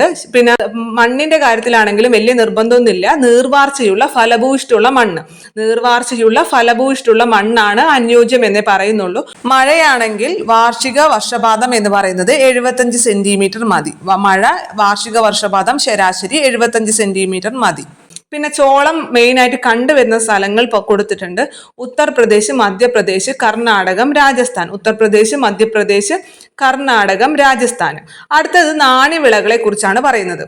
നാണ്യവിളകൾ എന്ന് പറഞ്ഞാൽ എന്താണ്? നമ്മൾ നേരത്തെ പറഞ്ഞല്ലോ വാണിജ്യ വ്യവസായിക പ്രാധാന്യമുള്ള വിളകൾ അല്ലെ. വാണിജ്യ വ്യവസായിക പ്രാധാന്യമുള്ള വിളകളെയാണ് നമ്മൾ നാണ്യവിളകൾ എന്ന് പറയാം. നാണ്യവിളകളെ മെയിനായിട്ട് 4ആയി തിരിച്ചിട്ടുണ്ട്. ഏതൊക്കെയാണ്? വിളകൾ, പാനീയ വിളകൾ, സുഗന്ധ വിളകൾ, മറ്റു വിളകൾ. നാരുവിളകൾ എന്ന് പറഞ്ഞു കഴിഞ്ഞാൽ അത് നാരായിട്ട് നമുക്ക് കിട്ടും അല്ലെ. നമ്മൾ സാധാരണ വസ്ത്രങ്ങളൊക്കെ ഉണ്ടാക്കുന്നത് നിങ്ങളുടെ വസ്ത്രങ്ങളിലൊക്കെ പിടിച്ചൊന്ന് വലിച്ചാൽ കാണാൻ പറ്റില്ല. അത് നാര് പോലെ നൂലല്ലേ കിടക്കുന്നത്. അപ്പൊ അതുപോലെ ലഭിക്കുന്ന, അതായത് നാരുവിളകൾ എന്ന് പറഞ്ഞാൽ പരുത്തിയും അതേപോലെ ചണവുമാണ്. ചണവും നമ്മൾ വസ്ത്രങ്ങൾ ഉണ്ടാക്കാൻ ഉപയോഗിക്കാറുണ്ട് അല്ലെ. അപ്പൊ അതുകൊണ്ട് തന്നെ പരുത്തി ചണം ഇത് രണ്ടുമാണ് നാരുവിളകൾ എന്ന് പറയുന്നത്. അടുത്തത് പാനീയ വിളകൾ. പാനീയ വിളകൾ എന്ന് കേൾക്കുമ്പോൾ തന്നെ അറിയാലോ എന്താണ്, പാനീയം ഉണ്ടാക്കാനായിരിക്കും അല്ലെ. പാനീയം എന്ന് പറയുമ്പോൾ തേയില കാപ്പിയാണ് പാനീയ വിളകൾ എന്ന് പറയുന്നത്. സുഗന്ധ വിളകൾ നമുക്കറിയാലോ, ഏലം, കുരുമുളക് അല്ലെ, ഗ്രാമ്പു, ഇതൊക്കെ എന്താണ്, സുഗന്ധ വിളകളാണ്. മറ്റു വിളകൾ എന്ന് പറഞ്ഞു കഴിഞ്ഞാൽ ഇതിലൊന്നും പെടാത്ത കുറച്ച് ആൾക്കാരുണ്ടല്ലോ, അവരെ നമ്മൾ മറ്റു വിളകളിൽ ചേർക്കും. മെയിനായിട്ട് കരിമ്പ്, റബ്ബർ. കരിമ്പ് ഭക്ഷ്യവിളയാണെന്ന് സംശയം വരാൻ ചാൻസ് ഉണ്ട്. കരിമ്പ് കാരണം നമുക്ക് അത് ഭക്ഷണമായിട്ട്, പക്ഷെ നേരിട്ട് ഭക്ഷണമായിട്ടല്ലല്ലോ അത് ഉപയോഗിക്കുന്നത്. അത് വാണിജ്യ വ്യവസായിക ഇതിൽ കൂടി കടന്നു പോയിട്ടാണല്ലോ നമ്മൾ അത് കൂടുതലും ഉപയോഗിക്കുന്നത്. പഞ്ചസാരയാണെങ്കിലും ശർക്കരയാണെങ്കിലും ഒക്കെ നമ്മൾ അത് വാണിജ്യ അടിസ്ഥാനത്തിൽ കൂടി കടന്നു പോയിട്ടാണ് നമ്മൾ ഉപയോഗിക്കുന്നത്. അതുകൊണ്ട് തന്നെ വാണിജ്യ പ്രാധാന്യമുള്ള വിളയാണ് കരിമ്പ് എന്ന് പറയുന്നത്. അപ്പൊ നമ്മൾ എന്തൊക്കെ പറഞ്ഞു, നാണ്യവിളകൾ എന്ന് പറഞ്ഞാൽ വാണിജ്യ വ്യവസായിക പ്രാധാന്യമുള്ള വിളകളാണ്. 4ആയി തിരിച്ചിട്ടുണ്ട്. നാരുവിളകൾ, പാനീയ വിളകൾ, സുഗന്ധ വിളകൾ, പിന്നെ ഇതിലൊന്നും പെടാത്ത മറ്റു വിളകളും. നാരുവിളകൾ എന്ന് പറയുമ്പോൾ പരുത്തി, ചണം.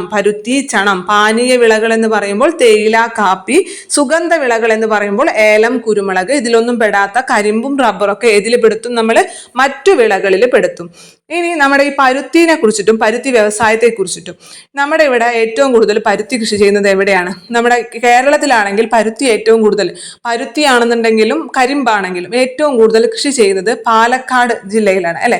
നമ്മുടെ ഇന്ത്യയിൽ എന്ന് പറയുമ്പോൾ അത് ഗുജറാത്ത് ഭാഗത്താണ് ഏറ്റവും കൂടുതൽ കൃഷി ചെയ്യുന്നത്. അപ്പൊ ഇവിടെ എന്തെങ്കിലുമൊക്കെ ഒരു പ്രത്യേകത കാണും. അവിടുത്തെ ഏറ്റവും വലിയ പ്രാധാന്യം എന്ന് പറയുന്നത് അവിടുത്തെ മണ്ണ് തന്നെയാണ്. ഇപ്പം നമ്മൾ സാധാരണ ഈ ഇത് പഠിക്കുമ്പോൾ കറുത്ത മണ്ണ് പഠിക്കാറുണ്ട് അല്ലേ. കറുത്ത മണ്ണ് കാണപ്പെടുന്ന സ്ഥലം പാലക്കാട് ജില്ലയാണെന്ന് നമ്മൾ പറഞ്ഞ്, പാലക്കാട് ജില്ലയിലെ ചിറ്റൂർ താലൂക്കാണ് മെയിനായിട്ട് പറയുക. പക്ഷെ പാലക്കാട് ജില്ലയിൽ എന്ത് കാണപ്പെടുന്നുണ്ട്? കറുത്ത മണ്ണ്. അതേപോലെ തന്നെ ഗുജറാത്തിലും ഈ കറുത്ത മണ്ണ് കാണപ്പെടുന്നുണ്ട്. പരുത്തി കൃഷിക്ക് ഏറ്റവും അനുയോജ്യമായിട്ടുള്ള മണ്ണെന്നും PSC പലതവണ ചോദിച്ചിട്ടുള്ളതാണ് കറുത്ത മണ്ണാണ്.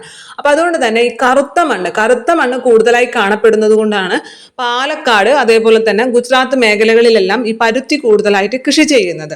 അപ്പൊ നമുക്ക് അവിടെ നിന്ന് തന്നെ കിട്ടി ഏറ്റവും അനുയോജ്യമായിട്ടുള്ള മണ്ണ് കറുത്ത മണ്ണാണ്. എക്കൽ മണ്ണായാലും മൂപ്പര് അഡ്ജസ്റ്റ് ചെയ്തോളും. അപ്പൊ ഏറ്റവും അനുയോജ്യമായിട്ടുള്ള മണ്ണ് കറുത്ത മണ്ണും എക്കൽ മണ്ണുമാണ്. അടുത്തതിന് ഇതിന്റെ കാലാവസ്ഥാ പ്രത്യേകതകൾ നോക്കുമ്പോൾ നമുക്കറിയാം, പാലക്കാടാണെങ്കിലും ഗുജറാത്ത് ആണെങ്കിലും വലിയ രീതിയിൽ മഞ്ഞുവീഴ്ചയില്ലാത്ത സ്ഥലങ്ങളാണ് അല്ലെ. പാലക്കാട്, നമ്മുടെ ഗുജറാത്ത് ആണെങ്കിലും ഈ രാജസ്ഥാന്റെ തൊട്ടിപ്പുറത്തൊക്കെ കിടക്കുന്ന സ്ഥലമാണ് അല്ലെ. അവിടെ ഒന്നും അത്ര വലിയ രീതിയിലുള്ള മഞ്ഞുവീഴ്ച ഉണ്ടാകാറില്ല. അപ്പൊ മഞ്ഞുവീഴ്ച ഉണ്ടാകരുത് എന്നുള്ളതാണ് ഏറ്റവും പ്രധാനമായിട്ടുള്ള കാര്യം. പിന്നെ അതുപോലെ തന്നെ അത്യാവശ്യം താപനിലയും മഴയും വേണം. അപ്പൊ താപനിലയും നമുക്കറിയാലോ, പാലക്കാട് എന്ന് പറഞ്ഞു കഴിഞ്ഞാൽ ഇപ്പോൾ തൃശ്ശൂരാണ് ഏറ്റവും കൂടുതൽ താപനില എങ്കിലും സാധാരണ നമ്മൾ ഏറ്റവും കൂടുതൽ താപനിലയുള്ളത് നമ്മുടെ പാലക്കാടാണ് അല്ലെ. ജില്ല എന്ന് ചോദിക്കുമ്പോൾ പാലക്കാടാണ് വരാറ്. അപ്പൊ അതുകൊണ്ട് തന്നെ താപനിലയും അത്യാവശ്യം വേണം, അത്യാവശ്യമൊക്കെ മഴയും വേണം. അത്രേ ഉള്ളൂ. ഏറ്റവും പ്രധാനം മണ്ണിന്റെ കാര്യം തന്നെയാണ്. കറുത്ത മണ്ണ് ഏറ്റവും പ്രാധാന്യം. അതുപോലെ തന്നെ എക്കൽ മണ്ണും അനുയോജ്യമാണ്. പിന്നെ മഞ്ഞുവീഴ്ച ഒട്ടും പാടില്ല. താപനില എന്ന് പറയുന്നത് അത്യാവശ്യം താപനില എന്ന് പറഞ്ഞാൽ 20 ഡിഗ്രി സെൽഷ്യസിനും 30 ഡിഗ്രി സെൽഷ്യസിനും ഇടയിൽ, 20 ഡിഗ്രി സെൽഷ്യസിനും 30 ഡിഗ്രി സെൽഷ്യസിനും ഇടയിലുള്ള താപനിലയാണ് നല്ലത്. ചെറിയ തോതിലുള്ള വാർഷിക വർഷപാതവും അനിവാര്യമാണ്. ചെറിയ തോതിലുള്ള, വലിയ രീതിയിലുള്ളതല്ല, ചെറിയ തോതിലുള്ള വാർഷിക വർഷപാതവും നമ്മുടെ പരുത്തി കൃഷിക്ക് ആവശ്യമാണ്. അപ്പൊ മഞ്ഞുവീഴ്ചയില്ലാത്ത, അത് ശ്രദ്ധിക്കണേ, മഞ്ഞുവീഴ്ചയില്ലാത്ത വളർച്ചാക്കാലവും 20 മുതൽ 30 ഡിഗ്രി സെൽഷ്യസ് വരെയുള്ള താപനിലയും ചെറിയ തോതിൽ വാർഷിക വർഷപാതവും പരുത്തി കൃഷിക്ക് അനുയോജ്യമാണ്. പിന്നെ അടുത്തത് ഏറ്റവും പ്രധാനപ്പെട്ടത് അനുയോജ്യമായിട്ടുള്ള മണ്ണിനങ്ങൾ ഏതെന്നാണ് സ്ഥിരം ചോദിക്കാറുള്ളത്. കറുത്ത മണ്ണ്, എക്കൽ മണ്ണ്. പിന്നെ പഠിക്കാനുള്ളത് ഈ പരുത്തിയിൽ നിന്നും നമ്മുടെ PSC മുമ്പ് ചോദിച്ചിട്ടുള്ള കുറച്ച് PYQ ക്വസ്റ്റ്യൻസുകളാണ്, പ്രീവിയസ് ക്വസ്റ്റ്യൻസുകളാണ് നമ്മുടെ ടെക്സ്റ്റ് ബുക്കിൽ നൽകിയിട്ടുണ്ട്. അത് ഒന്ന് യൂണിവേഴ്സൽ ഫൈബർ എന്നറിയപ്പെടുന്നത് പരുത്തിയാണ്. പരുത്തി ഉൽപാദനത്തിൽ ഇന്ത്യയുടെ സ്ഥാനം ഒന്നാമതാണ്. ഇന്ത്യയിലെ ഏറ്റവും വലിയ കൃഷി അധിഷ്ഠിത വ്യവസായം, ഖനനം അങ്ങനത്തെ വ്യവസായങ്ങളല്ല, കൃഷി അധിഷ്ഠിതമായിട്ടുള്ള വ്യവസായം. ഏറ്റവും വലിയ കൃഷി അധിഷ്ഠിത വ്യവസായം എന്ന് പറയുന്നത് പരുത്തി തുണി വ്യവസായമാണ്. അതും പ്രീവിയസ്ലി ചോദിച്ചിട്ടുള്ളതാണ്. ഇനി ഇന്ത്യയിലെ ആദ്യത്തെ പരുത്തി തുണിമില്ല് എന്ന് പറയുന്നത് കൊൽക്കട്ടയിലായിരുന്നു. കൊൽക്കട്ടയിൽ 1818 ഫോർട്ട് ഗ്ലാസ്റ്റർ എന്ന് പറഞ്ഞ സ്ഥലത്തായിരുന്നു ആദ്യത്തെ പരുത്തി തുണിമില്ല്. കാരണം വെച്ചാൽ നമുക്കറിയാലോ, അന്ന് കൽക്കട്ടയായിരുന്നു ഏറ്റവും പ്രാധാന്യമുള്ള സ്ഥലം അല്ലെ. പശ്ചിമ ബംഗാളും കൽക്കട്ടയായിരുന്നു ഏറ്റവും പ്രാധാന്യമുള്ള സ്ഥലം 1818 എന്നൊക്കെ പറയുമ്പോൾ. അതുകൊണ്ട് തന്നെ ഇന്ത്യയിലെ ഏറ്റവും ആദ്യത്തെ പരുത്തി തുണിമില്ല് വരുന്നതും കൽക്കട്ടയിലാണ് 1818. എന്നാൽ പരുത്തി തുണി വ്യവസായം വൻതോതിൽ ആരംഭിച്ചത് മുംബൈയിൽ നിന്നാണ്. അത് 1854 അപ്പൊ 1854 ഇന്ത്യയിൽ പരുത്തി തുണി വൻതോതിൽ ഉൽപാദനം ആരംഭിച്ചു. 1854 ആയപ്പോൾ ഇന്ത്യയിൽ പരുത്തി തുണി വ്യവസായം അല്ലെങ്കിൽ വൻതോതിൽ ഉൽപാദനം ആരംഭിച്ചു. എവിടെ നിന്നാണ്? മുംബൈയിൽ നിന്നാണ്. ഇന്ത്യയിലെ ഏറ്റവും പ്രധാന പരുത്തി തുണി ഉൽപാദന കേന്ദ്രമായതിനാൽ മുംബൈയെ എങ്ങനെയും കൂടി പറയുന്നുണ്ട്, കോട്ടണോപോളിസ് എന്ന പേരിലും അറിയപ്പെടുന്നുണ്ട്. ഇന്ത്യയിലെ ഏറ്റവും പ്രധാന പരുത്തി തുണി ഉൽപാദന കേന്ദ്രമായതിനാൽ മുംബൈയെ നമ്മൾ കോട്ടണോപോളിസ് എന്നും പറയുന്നു. മുംബൈ കഴിഞ്ഞാൽ ഇന്ത്യയിലെ ഏറ്റവും പ്രധാനപ്പെട്ട പരുത്തിത്തുണി വ്യവസായ കേന്ദ്രം പിന്നെ അഹമ്മദാബാദാണ്, ഗുജറാത്തിലെ അഹമ്മദാബാദാണ്. അപ്പൊ എന്തൊക്കെ ക്വസ്റ്റ്യൻസ് നമ്മൾ പറഞ്ഞു? യൂണിവേഴ്സൽ ഫൈബർ എന്നറിയപ്പെടുന്നത് പരുത്തിയാണ്. പരുത്തി ഉൽപാദനത്തിൽ ഇന്ത്യയുടെ സ്ഥാനം എന്ന് പറയുന്നത് 1-ാം സ്ഥാനമാണ്. പരുത്തി ഉൽപാദനത്തിൽ ഇന്ത്യയുടെ സ്ഥാനം 1-ാം സ്ഥാനമാണ്. ഇന്ത്യയിലെ ഏറ്റവും വലിയ കൃഷി അധിഷ്ഠിത വ്യവസായമാണ് പരുത്തി. ഇന്ത്യയിൽ ഏറ്റവും ആദ്യമായിട്ട് പരുത്തി തുണിമില്ല് വരുന്നത് കൊൽക്കട്ടയിലാണ്. എവിടെയാണ്? ഫോർട്ട് ഗ്ലാസ്റ്റർ എന്ന് പറഞ്ഞ സ്ഥലത്ത് 1818. എന്നാൽ ഇന്ത്യയിൽ പരുത്തി തുണി വൻതോതിൽ ഉൽപാദനം ആരംഭിച്ചത് മുംബൈയിൽ നിന്നുമാണ് 1854. ഇന്ത്യയിലെ ഏറ്റവും പ്രധാനപ്പെട്ട പരുത്തി തുണി ഉൽപാദന കേന്ദ്രമായതിനാൽ മുംബൈയെ എന്തും അറിയപ്പെടുന്നു? കോട്ടണോപോളിസ് എന്ന പേരിൽ അറിയപ്പെടുന്നു. മുംബൈ കഴിഞ്ഞാൽ പിന്നെ ഏറ്റവും പ്രധാനപ്പെട്ട പരുത്തി തുണി വ്യവസായ കേന്ദ്രം എന്ന് പറയുന്നത് ഗുജറാത്തിലെ അഹമ്മദാബാദ് ആണെന്നും ഓർത്തു വെക്കുക. പിന്നെ ഇതിന്റെ കാലാവസ്ഥയെ കുറിച്ച് ചോദിച്ചു കഴിഞ്ഞാൽ ഏറ്റവും പ്രധാനപ്പെട്ട മണ്ണ് എന്ന് പറയുന്നത് കറുത്ത മണ്ണും എക്കൽ മണ്ണുമാണ്. മഞ്ഞുവീഴ്ച ഇല്ല എന്നുള്ളതാണ് പ്രാധാന്യം. മഞ്ഞുവീഴ്ച ഇല്ലാത്ത വളർച്ചാക്കാലവും 20 ഡിഗ്രി സെൽഷ്യസിനും 30 ഡിഗ്രി സെൽഷ്യസിനും ഇടയിലുള്ള താപനിലയും ചെറിയ തോതിലുള്ള വാർഷിക വർഷപാതവുമാണ് പരുത്തി കൃഷിക്ക് അനുയോജ്യമായിട്ടുള്ളത്. അടുത്തത് ചണം അല്ലെ. നമ്മൾ പരുത്തി കഴിഞ്ഞാൽ പിന്നെ പറയുന്നത് ചണം എന്ന് പറയുന്നതും ഒരു നാരുവിള തന്നെയാണ് അല്ലെ. അപ്പൊ നമ്മളെ ചണം പഠിക്കുമ്പോൾ ഈ ചണമാണെങ്കിലും അതേപോലെ നെല്ലാണെങ്കിലും രണ്ടും ഇന്ത്യയിൽ ഏറ്റവും കൂടുതൽ ഉൽപ്പാദിപ്പിക്കുന്നത് പശ്ചിമ ബംഗാളിലാണ്. അത് മനസ്സിലാക്കി കഴിഞ്ഞാൽ നമുക്ക് ഈ രണ്ടും പഠിക്കാൻ എളുപ്പമാണ്. പശ്ചിമ ബംഗാളിലാണ് നെല്ലും ഏറ്റവും കൂടുതൽ ഇന്ത്യയിൽ ഉൽപ്പാദിപ്പിക്കുന്നത്. അതേപോലെ തന്നെ ചണവും ഏറ്റവും കൂടുതൽ ഇന്ത്യയിൽ ഉൽപ്പാദിപ്പിക്കുന്നത് പശ്ചിമ ബംഗാളിലാണ്. അപ്പൊ നിങ്ങൾ രണ്ടിന്റെയും കാലാവസ്ഥയും ഏകദേശം സെയിം ആയിരിക്കും അല്ലേ. നമ്മൾ നെല്ലിന് എന്ത് കാര്യം പറഞ്ഞു അതൊക്കെ തന്നെയായിരിക്കും നമ്മുടെ എന്തിനും വരാം, ചണത്തിനും വരാം. അതായത് നല്ല ഉയർന്ന താപനില വേണം. മഴയാണെങ്കിലും നല്ല രീതിയിൽ മഴ ലഭിക്കണം. ഏകദേശം 150 സെന്റിമീറ്ററിൽ കൂടുതൽ മഴ ലഭിക്കണം. നമ്മൾ നെല്ലിന് അങ്ങനെയല്ലേ പറഞ്ഞത്? നെല്ലിന്റെ കേസ് പറഞ്ഞപ്പോഴും നമ്മൾ മഴ എന്ന് പറഞ്ഞത് 150 സെന്റിമീറ്ററിൽ കൂടുതൽ ലഭിക്കണം എന്നാണല്ലേ പറഞ്ഞത്. അതേപോലെ തന്നെയാണ് ചണത്തിനും മഴ എന്ന് പറയുന്നത് 150 സെന്റിമീറ്ററിൽ കൂടുതൽ ലഭിക്കണം. അതേപോലെ തന്നെ ഉയർന്ന താപനില വേണം. നെല്ലിന് എന്താണ് ഏറ്റവും അനുയോജ്യമായിട്ടുള്ള മണ്ണ്? എക്കൽ മണ്ണല്ലേ. അതേപോലെ തന്നെയാണ് നമ്മുടെ ചണത്തിനും എക്കൽ മണ്ണാണ് ഏറ്റവും അനുയോജ്യം എന്ന് പറയുന്നത്. അപ്പൊ ഈ പശ്ചിമ ബംഗാൾ എന്ന് പറഞ്ഞാൽ നിങ്ങളുടെ മനസ്സിലേക്ക് ഒന്ന് വരുമ്പോൾ നിങ്ങൾക്ക് അറിയാൻ പറ്റും, ഈ ഗംഗാ നദിയും ഒഴുകി പശ്ചിമ ബംഗാളിൽ എത്തിച്ചേരുന്നുണ്ട്. ബ്രഹ്മപുത്ര നദിയും ഒഴുകിയിട്ട് എവിടേക്ക് എത്തിച്ചേർന്നുണ്ട്? നമ്മുടെ പശ്ചിമ ബംഗാളിൽ എത്തിച്ചേരുന്നുണ്ടല്ലേ. അങ്ങനെ ഗംഗ വഹിച്ചുകൊണ്ട് വരുന്ന അവസാദങ്ങളും ആ എക്കൽ മണ്ണും അതേപോലെ തന്നെ നമ്മുടെ ബ്രഹ്മപുത്ര വഹിച്ചുകൊണ്ട് വരുന്ന എക്കൽ മണ്ണും എല്ലാം നിക്ഷേപിച്ചിട്ട് അവിടെ ഒരു ഡെൽറ്റ രൂപം കൊള്ളുന്നുണ്ട് അല്ലെ. അപ്പൊ ഈ ഡെൽറ്റ എന്ന് പറയുന്നത് വളരെയധികം വളക്കൂറുള്ള ഒരു മണ്ണാണ് അവിടെ. അതുകൊണ്ട് തന്നെ പശ്ചിമ ബംഗാളിലെ ഗംഗാ ബ്രഹ്മപുത്ര ഡെൽറ്റ പ്രദേശത്താണ് പ്രധാനമായിട്ടും ചണം ഏറ്റവും കൂടുതൽ കൃഷി ചെയ്യുന്നത്. അപ്പൊ നിങ്ങളുടെ മനസ്സിലേക്ക് നെല്ലെന്ന് പറയുമ്പോഴും ചണം എന്ന് പറയുമ്പോഴും പശ്ചിമ ബംഗാൾ വന്നാൽ നിങ്ങൾക്ക് ഏകദേശം ഉത്തരത്തിലേക്ക് എത്താൻ സാധിക്കും. നാണ്യവിളകളിൽ ഏറ്റവും പ്രാധാന്യമുള്ളത് അല്ലെങ്കിൽ PSC സ്ഥിരം എടുത്തു ചോദിക്കാറുള്ളത് ഈ പരുത്തി, ചണം, റബ്ബർ, ഇത് മൂന്നാണ് എപ്പോഴും എടുത്തു ചോദിക്കാറുള്ളത്. അത് നിങ്ങൾ നന്നായിട്ട് അതിന്റെ താപനിലയും അതുപോലെ നമ്മുടെ മഴയുടെ അളവൊക്കെ നന്നായി നോക്കി വയ്ക്കുക. പക്ഷെ ഈ തേയില, കാപ്പി എന്നൊക്കെ ഉള്ളത് അങ്ങനെ താപനിലയും മഴയുടെ അളവൊന്നും അധികം ചോദിക്കാറില്ല. പക്ഷെ ഏത് സംസ്ഥാനങ്ങളിലാണ് കൂടുതലായിട്ട് കൃഷി ചെയ്യുന്നത് എന്ന് പഠിച്ചു വെക്കണം. പഠിക്കേണ്ട എന്നല്ല പറയുന്നത്, എല്ലാതും പഠിക്കണം. പക്ഷെ നിങ്ങൾ കൂടുതൽ പഠിക്കാൻ ബുദ്ധിമുട്ടുള്ളവർ കൂടുതലും എന്ത് ചെയ്യാം, ഇത് പരുത്തി, ചണം, റബ്ബർ നന്നായി പഠിച്ചിട്ട് അതേപോലെ തന്നെ തേയില, കാപ്പിയൊക്കെ നിങ്ങൾ ഏത് സംസ്ഥാനങ്ങളിലാണ് കൂടുതലായിട്ട് കൃഷി ചെയ്യുന്നത്, പിന്നെ അതിലെന്തെങ്കിലും റയർ ഫാക്ടുകൾ പറഞ്ഞിട്ടുണ്ടെങ്കിൽ അതും കൂടി നന്നായി നോക്കുക. അപ്പൊ തേയില ഏറ്റവും കൂടുതൽ എവിടെയാണ് കൃഷി ചെയ്യുന്നത്? തേയില എന്ന് പറഞ്ഞാൽ നമ്മൾ ആസാം ആപ്പിൾ വാലി ടീ എന്നൊക്കെ പറഞ്ഞ് കേൾക്കാറുണ്ടല്ലോ. ഏറ്റവും കൂടുതൽ തേയില കൃഷി ചെയ്യുന്നത് ആസാം തന്നെയാണ്. ആസാമാണ് ഏറ്റവും പ്രാധാന്യമുള്ളത്. ആസാം, പിന്നെ പശ്ചിമ ബംഗാള്, കേരളം, തമിഴ്നാട്. ആസാം, പശ്ചിമ ബംഗാള്, കേരളം, തമിഴ്നാട്, ഇവിടേക്കാണ് തേയില ഏറ്റവും കൂടുതലുള്ളത്. ഇനി കാപ്പി എന്ന് പറയുമ്പോൾ നമുക്കറിയാലോ, കാപ്പി കേരളത്തിൽ ഉൽപ്പാദിപ്പിക്കുന്നുണ്ട്. അപ്പൊ കേരളത്തിലും തമിഴ്നാട്ടിലും കാപ്പിയുണ്ട്. പക്ഷെ ഏറ്റവും കൂടുതലുള്ളത് കർണാടകത്തിലാണ്. കർണാടക വളരെയധികം പ്രാധാന്യമുണ്ട്. കർണാടക. അപ്പൊ തേയില കൃഷി ചെയ്യുന്നത് ആസാം, പശ്ചിമ ബംഗാൾ, കേരളം, തമിഴ്നാട്. കാപ്പിയാണെങ്കിൽ കേരളം, തമിഴ്നാട്, കർണാടക. ഇന്ത്യയിലെ കാപ്പി ഉൽപാദനത്തിന്റെ 2/3 ഉൽപ്പാദിപ്പിക്കുന്നത് കർണാടകത്തിലാണ്.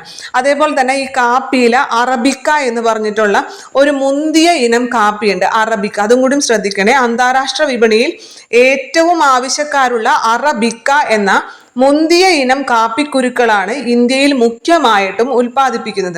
അപ്പൊ ഇന്ത്യയിൽ മുഖ്യമായിട്ടും ഉൽപ്പാദിപ്പിക്കുന്നത് അറബിക്ക എന്ന് പറഞ്ഞിട്ടുള്ള ഇനമാണ്.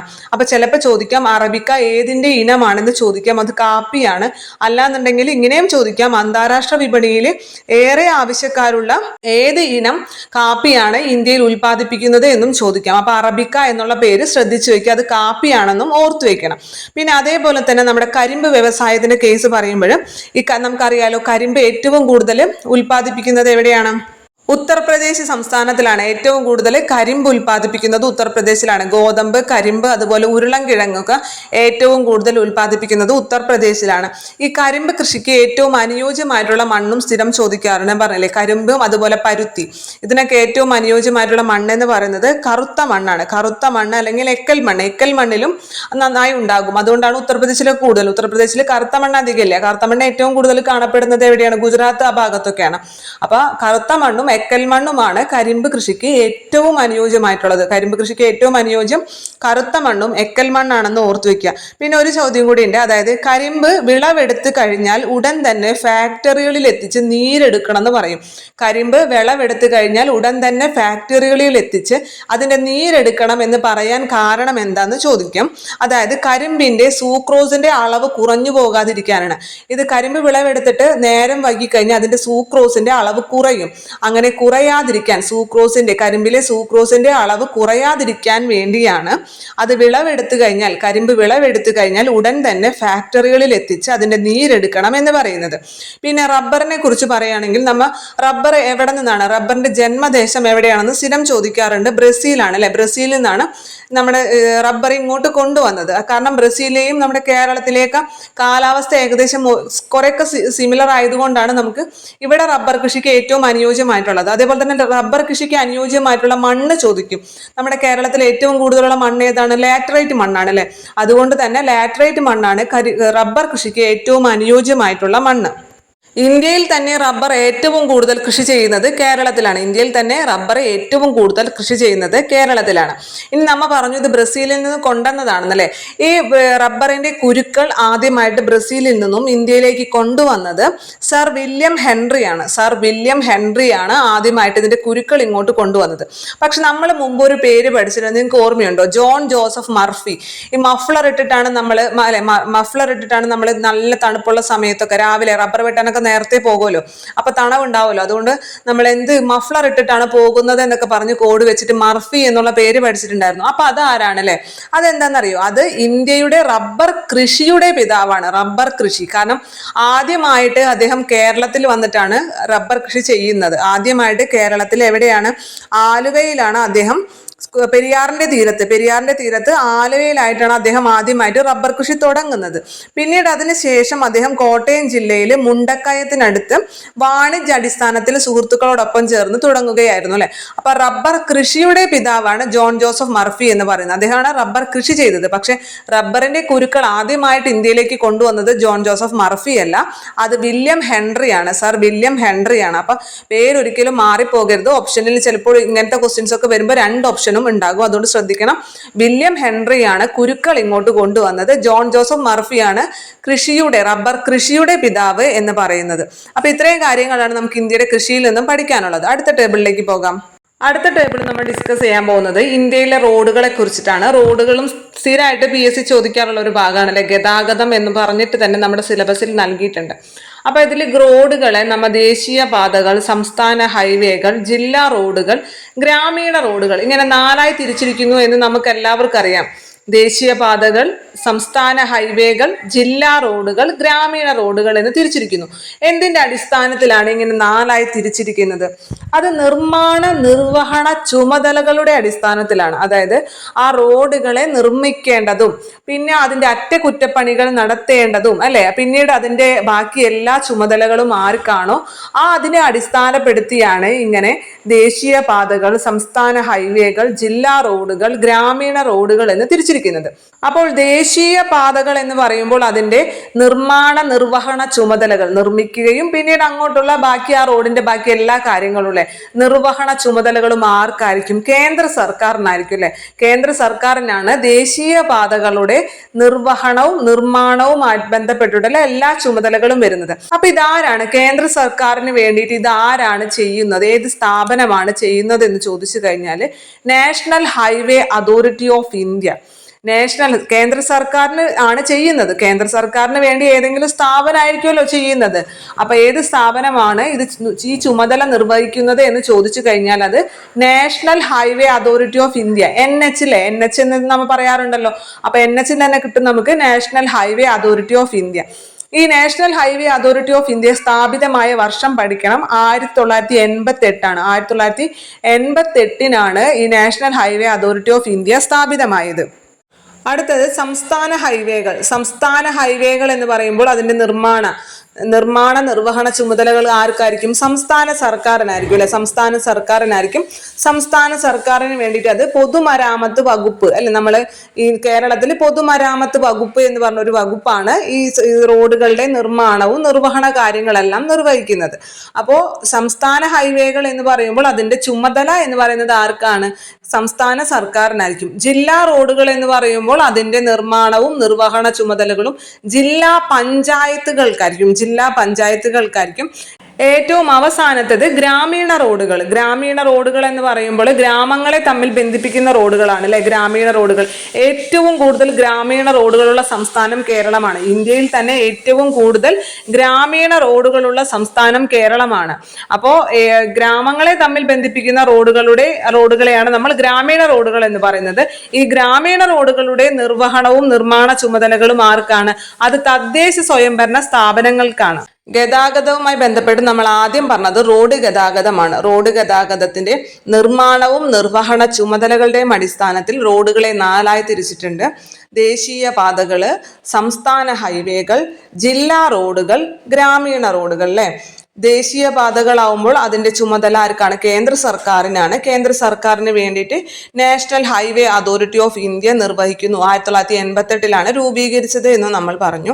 അതേപോലെ സംസ്ഥാന ഹൈവേകളുടെ ചുമതല എന്ന് പറയുന്നത് സംസ്ഥാന സർക്കാരിനാണ്. സംസ്ഥാന സർക്കാരിന് വേണ്ടി പൊതുമരാമത്ത് വകുപ്പാണ് ആ കാര്യങ്ങളൊക്കെ കൈകാര്യം ചെയ്യുന്നത്. പിന്നെ അതിനുശേഷം ജില്ലാ റോഡുകളാവുമ്പോൾ ജില്ലാ പഞ്ചായത്തും, ഗ്രാമീണ റോഡുകളാവുമ്പോൾ തദ്ദേശ സ്വയംഭരണ സ്ഥാപനങ്ങൾക്കുമാണ് ചുമതലകൾ എന്ന് പറഞ്ഞു. ഏറ്റവും കൂടുതൽ ഗ്രാമീണ റോഡുകളുള്ളത് അല്ലെങ്കിൽ എല്ലാ ഗ്രാമങ്ങളെയും റോഡ് മുഖാന്തരം ബന്ധിപ്പിച്ചിട്ടുള്ള സംസ്ഥാനം, ആദ്യത്തെ സംസ്ഥാനം എന്ന് പറയുന്നത് കേരളമാണ്. ഇനി നമ്മുടെ നാഷണൽ ഹൈവേകളുടെ കാര്യം എടുക്കുമ്പോൾ ഏറ്റവും വലിയ നാഷണൽ ഹൈവേ ഏതാണ്? NH44. ഇന്ത്യയിലെ ഏറ്റവും നീളം കൂടിയിട്ടുള്ള ദേശീയ പാത എന്ന് പറയുന്നത് NH44 ആണ്. ഇത് കേരളത്തിൽ കൂടി കടന്നു പോകുന്ന ഏറ്റവും നീളം കൂടിയ ദേശീയ പാത എന്ന് ചോദിച്ചാൽ NH66 ആണ്. അപ്പൊ നമ്മളിവിടെ 44 പഠിച്ചു, 66 പഠിച്ചു, 88 പഠിച്ചു അല്ലെ. ഏതൊക്കെയാണ് പഠിച്ചത്? ഇങ്ങനെ ഈ ഓർഡറിൽ പഠിച്ചാൽ നിങ്ങൾ പിന്നെ മറന്നു പോകൂല. 44 പഠിച്ചത് NH44 എന്ന് പഠിച്ചത് ഇന്ത്യയിലെ ഏറ്റവും നീളം കൂടിയ ദേശീയപാത അല്ലെ. 44 നമ്മൾ എവിടെയാണ് പഠിച്ചത്? ഇന്ത്യയിലെ ഏറ്റവും നീളം കൂടിയ ദേശീയപാത NH 44 ആണെന്ന് പഠിച്ചു. അടുത്തത് 66, 44 കഴിഞ്ഞാൽ പിന്നെ 66. NH66 എവിടെയാണ് പഠിച്ചത്? കേരളത്തിൽ കൂടി കടന്നു പോകുന്ന ഏറ്റവും നീളം കൂടിയ ദേശീയപാത NH66 ആണ്. കേരളത്തിൽ കൂടി കടന്നു പോകുന്ന ഏറ്റവും നീളം കൂടിയിട്ടുള്ള ദേശീയപാത NH66 ആണ്. ഇനി നമ്മൾ 88 എവിടെയാണ് പഠിച്ചത്? 1988 എന്താണ്? National highway authority of India സ്ഥാപിതമായിട്ടുള്ളത് 1988 ഇത് മൂന്നിന് മറന്നു പോകും. 44, 66, 88. 44 എന്ന് പറയുമ്പോൾ NH44 ഇന്ത്യയിലെ ഏറ്റവും നീളം കൂടിയ ദേശീയപാത NH44 ആണ്. അത് ശ്രീനഗറിനെയും കന്യാകുമാരിനെയും തമ്മിൽ ബന്ധിപ്പിക്കുകയാണ്. ശ്രീനഗർ എന്ന് പറയുമ്പോൾ വടക്കേ അറ്റത്തായി വരും അല്ലെ. കന്യാകുമാരി എന്ന് പറയുമ്പോൾ തെക്കേ അറ്റവും. അപ്പൊ നമുക്കറിയാലോ ഏറ്റവും നീളം കൂടിയതായിരിക്കുന്നു. കന്യാകുമാരിനെയും ശ്രീനഗറിനെയും തമ്മിൽ ബന്ധിപ്പിക്കുന്ന നാഷണൽ ഹൈവേ ആണ് NH44 എന്ന് പറയുന്നത്. അതാണ് ഇന്ത്യയിലെ ഏറ്റവും നീളം കൂടിയ ദേശീയപാത. അടുത്തത് 66 NH66. NH66 എന്ന് പറഞ്ഞു കഴിഞ്ഞാൽ കേരളത്തിൽ കൂടി കടന്നു പോകുന്ന ഏറ്റവും നീളം കൂടിയ ദേശീയപാത NH66 ആണ്. ഇനി 88 നമ്മൾ പഠിച്ചത് എന്താണ്? 88 എന്ന് പറഞ്ഞാൽ 1988 അല്ലെ. National highway authority of India സ്ഥാപിതമായത് 1988 ഇത് മൂന്നിനും മാർക്കില്ലല്ലോ. ഇനി ഇതോടൊപ്പം തന്നെ നമുക്ക് പഠിക്കേണ്ടത് ഇന്ത്യയിലെ ഏറ്റവും ചെറിയ ദേശീയപാതയും കൂടി പഠിച്ചു വെക്കണം. ഇന്ത്യയിലെ ഏറ്റവും ചെറിയ ദേശീയപാത എന്ന് പറയുന്നത് കേരളത്തിൽ തന്നെയാണ് നിലവിലുള്ളത്. അതായത് കേരളത്തിൽ കൂടിയാണ് കടന്നു പോകുന്നത്. അത് NH966B ആണ്. NH966B. NH66 ആണ് കേരളത്തിൽ കൂടി കടന്നു പോകുന്ന ഏറ്റവും വലിയ ദേശീയപാത എന്ന് പറയുന്നത് അല്ലെ. ഇനി ഏറ്റവും ചെറിയ ദേശീയപാത, ഇന്ത്യയിലെ ഏറ്റവും ചെറിയ ദേശീയപാത എന്ന് ചോദിച്ചു കഴിഞ്ഞാലും കേരളത്തിലെ ഏറ്റവും ചെറിയ ദേശീയപാത എന്ന് ചോദിച്ചു കഴിഞ്ഞാലും ഒന്ന് തന്നെയാണ്. ഏതാണത്? NH966B. NH9 വരും. 966B ആണ്. അത് കുണ്ടന്നൂർ ടു വെല്ലിംഗ്ടൺ ആണ്. കുണ്ടന്നൂരിനെയും വെല്ലിംഗ്ടണിനെയും തമ്മിൽ ബന്ധിപ്പിക്കുന്നതാണ്. അപ്പൊ ഈ 4 കാര്യങ്ങളെ നമ്മൾ ഏറ്റവും പ്രധാനപ്പെട്ടത് പറഞ്ഞിട്ടുള്ളൂ. നിങ്ങൾക്ക് പഠിക്കാൻ ബുദ്ധിമുട്ടുണ്ടാവില്ല എന്ന് വിചാരിക്കുന്നു. പഠിച്ചിരിക്കണം, ഇമ്പോർട്ടൻ്റ് ആണ്. ഒന്നാമതായി നമ്മൾ പറഞ്ഞത് ഇന്ത്യയിലെ ഏറ്റവും വലിയ ദേശീയപാത NH44 ആണ്. ശ്രീനഗറിനെയും കന്യാകുമാരിനെയും തമ്മിൽ ബന്ധിപ്പിക്കുന്നു. പിന്നെ പറഞ്ഞത് കേരളത്തിൽ കൂടി കടന്നു പോകുന്ന ഏറ്റവും വലിയ ദേശീയപാത എന്ന് പറയുന്നത് NH66 ആണ്. കന്യാകുമാരിയെയും പനവേൽ എന്ന് പറയുന്നത് മുംബൈയിലെ സ്ഥലമാണ്. കന്യാകുമാരിയെയും പനവേലിനെയും തമ്മിൽ കണക്ട് ചെയ്യുന്ന റോഡാണ് NH66 എന്ന് പറയുന്നത്. അത് കേരളത്തിൽ കൂടി കടന്നു പോകുന്നു. അപ്പൊ കേരളത്തിൽ കൂടി കടന്നു പോകുന്ന ഏറ്റവും വലിയ നാഷണൽ ഹൈവേ NH66 ആണ് പറഞ്ഞത്. പിന്നെ പറഞ്ഞൊരു നാഷണൽ ഹൈവേ എന്ന് പറയുന്നത് ഇന്ത്യയിലെ തന്നെ ഏറ്റവും ചെറിയ നാഷണൽ ഹൈവേ ആണ്. കേരളത്തിലെയും ഏറ്റവും ചെറിയ നാഷണൽ ഹൈവേ ആണ്. ഏതാണത്? NH966B ആണ്. NH966B കുണ്ടന്നൂർ ടു വെല്ലിംഗ്ടൺ ആണ് അത് കണക്ട് ചെയ്യുന്നത്. പിന്നെ ഈ റോഡുകളെ സംബന്ധിച്ച് പൊതുവായി ചോദിക്കുന്ന കുറച്ച് കാര്യം എന്ന് പറയുന്നത് ലോകത്തിലെ റോഡ് ശൃംഖലയുടെ കാര്യത്തിൽ 2ാം സ്ഥാനമാണ് ഇന്ത്യക്കുള്ളത്. ആദ്യത്തെ പൊസിഷൻ അമേരിക്കയ്ക്കാണെന്ന് നിങ്ങൾക്ക് അറിയായിരിക്കും. റോഡ് ശൃംഖല ഏറ്റവും കൂടുതലുള്ളത് അമേരിക്കയിലാണ്. 2ാം സ്ഥാനമാണ് ഇന്ത്യക്കുള്ളൂ. അതേപോലെ തന്നെ ഇന്ത്യയിലെ ഏറ്റവും ആദ്യത്തെ ദേശീയപാതയായി കണക്കാക്കപ്പെടുന്നത് ഗ്രാൻഡ് ട്രങ്ക് റോഡാണ്. ഏറ്റവും ചെറിയ ദേശീയപാത അല്ല, ഇന്ത്യയിലെ ഏറ്റവും ആദ്യത്തെ ദേശീയപാതയായിട്ട് കണക്കാക്കപ്പെടുന്നത് ഗ്രാൻഡ് ട്രങ്ക് റോഡാണ്. ഇത് ഷേർഷാ സൂരി നിർമ്മിച്ചതാണ് ഗ്രാൻഡ് ട്രങ്ക് റോഡ്. അതിനെയാണ് ഇന്ത്യയിലെ ആദ്യത്തെ ദേശീയപാതയായിട്ട് കണക്കാക്കപ്പെടുന്നത്. പിന്നെ അതേപോലെ തന്നെ മറ്റ് ദേശീയപാതകളുമായി ഒന്നും ബന്ധമില്ലാതെ കിടക്കുന്ന ഒരു ദേശീയപാത റോഡ് എന്ന് പറഞ്ഞാൽ എന്താണ്? മറ്റുള്ള റോഡുകളുമായിട്ടൊക്കെ കണക്ഷൻ ഉണ്ടാവും അല്ലെ. എന്നാൽ ഒരു ദേശീയപാതയ്ക്ക് മറ്റൊരു ദേശീയപാതയുമായിട്ട് യാതൊരു കണക്ഷനും ഇല്ല. അങ്ങനത്തെ ഒരു ദേശീയപാത എന്ന് പറയുന്നത് ആൻഡമാൻ ട്രങ്ക് റോഡാണ്. മറ്റേ നമ്മൾ പറഞ്ഞ ഗ്രാൻഡ് ട്രങ്ക് റോഡ് എന്ന് പറഞ്ഞു കഴിഞ്ഞാൽ ഏറ്റവും ആദ്യത്തെ ദേശീയപാതയായിട്ട് കണക്കാക്കപ്പെടുന്നത് ഷേർഷാ സൂരി പണിതത്. ഇപ്പൊ നമ്മൾ പറയുന്നത് മറ്റ് ദേശീയപാതകളായിട്ടൊന്നും തന്നെ ബന്ധമില്ലാതെ കിടക്കുന്ന ദേശീയപാത ആൻഡമാൻ ട്രങ്ക് റോഡാണ്. അത് ആൻഡമാനിലാണല്ലേ, അതുകൊണ്ടാണ് മറ്റു റോഡുകളായിട്ടൊന്നും ബന്ധമില്ലാത്തത്. ആൻഡമാൻ ട്രങ്ക് റോഡ് ബന്ധിപ്പിച്ചിരിക്കുന്ന സ്ഥലങ്ങൾ എന്ന് പറയുന്നത് പോർട്ട് ബ്ലെയറും മായാസുന്ദറുമാണ്. പോർട്ട് ബ്ലെയറും മായാസുന്ദറിനെയും തമ്മിലാണ് ഈ ആൻഡമാൻ ട്രങ്ക് റോഡ് ബന്ധിപ്പിച്ചിരിക്കുന്നത്. പിന്നെ ഇന്ത്യയിലെ ഏറ്റവും കൂടുതൽ നാഷണൽ ഹൈവേകളുള്ള സംസ്ഥാനം മഹാരാഷ്ട്രയാണ് ഇന്ത്യയിൽ ഏറ്റവും കൂടുതൽ നാഷണൽ ഹൈവേകളുള്ള സംസ്ഥാനം. ഏറ്റവും കുറവ് നാഷണൽ ഹൈവേകളുള്ളത് ഗോവയിലുമാണ്. ഏറ്റവും കൂടുതൽ നാഷണൽ ഹൈവേകൾ ഉള്ളത്, ഏറ്റവും കൂടുതൽ ദേശീയപാതകളുള്ള സംസ്ഥാനം ഏതാണ്? മഹാരാഷ്ട്രയാണ്. ഏറ്റവും കുറവ് ദേശീയപാതകളുള്ള സംസ്ഥാനം ഗോവയുമാണ്. കേരളത്തിൽ കൂടി ആകെ എത്ര ദേശീയപാതകൾ കടന്നു പോകുന്നുണ്ട് എന്ന് ചോദിച്ചു കഴിഞ്ഞാൽ 11 ആൻസർ. 11 ദേശീയപാതകളാണ് കേരളത്തിൽ കൂടി കടന്നു പോകുന്നത്. അപ്പൊ ഈ 11 പഠിക്കുന്നതിനോടൊപ്പം തന്നെ ഇന്ത്യയിലെ ആകെ ജലപാതകളുടെ എണ്ണം കൂടി പഠിക്കുക. കാരണം 111 ഒന്ന് 111 11 111 നമുക്ക് പഠിക്കാൻ ഒരുമിച്ച് പഠിച്ചാൽ പഠിക്കാൻ എളുപ്പമായിരിക്കും. 11 എന്ന് പറഞ്ഞാൽ എന്താണ്? കേരളത്തിലെ ദേശീയപാതകളുടെ എണ്ണമാണ് 11. കേരളത്തിലെ ദേശീയ പാതകളുടെ എണ്ണം 11. ഇനി 111 എന്താണ്? ഇന്ത്യയിലെ ദേശീയ ജലപാതകൾ, നാഷണൽ വാട്ടർ വേസിലെ ജലപാതകൾ, ഇന്ത്യയിലെ മൊത്തം ദേശീയ ജലപാതകളുടെ എണ്ണം 111. അത് രണ്ടും ഒരുമിച്ച് പഠിച്ചാൽ നമുക്ക് പഠിക്കാൻ എളുപ്പമായിരിക്കും. പിന്നെ അതേപോലെ തന്നെ നമ്മൾ ദേശീയപാതകളിൽ എന്തെങ്കിലും അപകടങ്ങൾ ഉണ്ടായാൽ അതിന് നമുക്ക് സഹായം നേടാനുള്ള ഒരു ടോൾ ഫ്രീ നമ്പറും കൂടി ഉണ്ട്, 1033. സാധാരണ ടോൾ ഫ്രീ നമ്പറുകളൊക്കെ ഇപ്പോൾ PSC സ്ഥിരം ചോദിക്കാറുള്ളതാണ്. അതുകൊണ്ട് അതും കൂടി നിങ്ങളൊന്ന് ഓർത്ത് വെക്കുക. നാഷണൽ ഹൈവേയിൽ ഏതെങ്കിലും രീതിയിലുള്ള അപകടങ്ങൾ സംഭവിച്ചാൽ നമുക്ക് സഹായത്തിനായി വിളിക്കാനുള്ള ടോൾ ഫ്രീ നമ്പറാണ് 1033 എന്നുള്ള നമ്പർ. പിന്നെ പഠിക്കാനുള്ളതെന്ന് അറിയുന്നത് 2 വികസന പദ്ധതികളുണ്ട്, റോഡ് വികസന പദ്ധതികൾ. ഈ റോഡ് വികസന പദ്ധതികൾക്ക് ആരാണ് നേതൃത്വം നൽകുന്നത്? റോഡ് വികസനമാണ് അല്ലെ. വികസനം എന്ന് പറഞ്ഞു കഴിഞ്ഞാൽ ഡെവലപ്മെന്റ് അല്ലെ. അപ്പൊ അതുകൊണ്ട് റോഡ് വികസന പദ്ധതികൾക്ക് നേതൃത്വം നൽകുന്നത് നാഷണൽ ഹൈവേ ഡെവലപ്മെന്റ് പ്രൊജക്ട് ആണ്. National highway development project, NHDP എന്ന് പറയും. റോഡ് വികസന പദ്ധതികൾ, വികസനം എന്ന് പറയുമ്പോൾ ഡെവലപ്മെന്റ് ആണ്. അപ്പൊ അതിന് നേതൃത്വം നൽകുന്നത് നാഷണൽ ഹൈവേ ഡെവലപ്മെന്റ് പ്രൊജക്ട് ആണ്.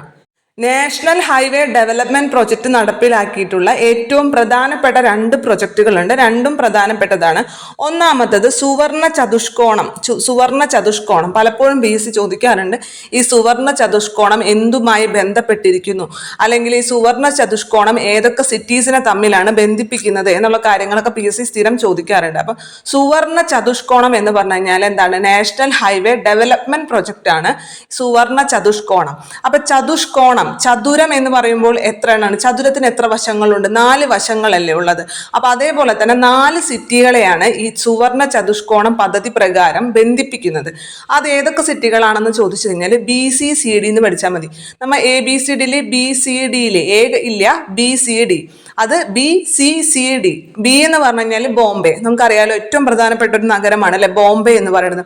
പിന്നെ C എന്ന് പറയുന്നത് ചെന്നൈ ആണ്. അപ്പൊ നമ്മൾ ബോംബെയിൽ നിന്ന് തുടങ്ങി, ബോംബെ അവിടെ നിന്ന് അടിയിലേക്ക് വന്നു, അടിയിൽ ചെന്നൈ. ഇനി എവിടേക്കാണ്? നമ്മുടെ ഇന്ത്യയുടെ റൈറ്റ് സൈഡിലേക്ക് പോകണം അല്ലെ, ആ ഇന്ത്യയുടെ കൈ പോലുള്ള ഭാഗത്തേക്ക്. അവിടുത്തെ പ്രധാന നഗരം ഏതാണ്? കൽക്കട്ടയാണ് അല്ലെ.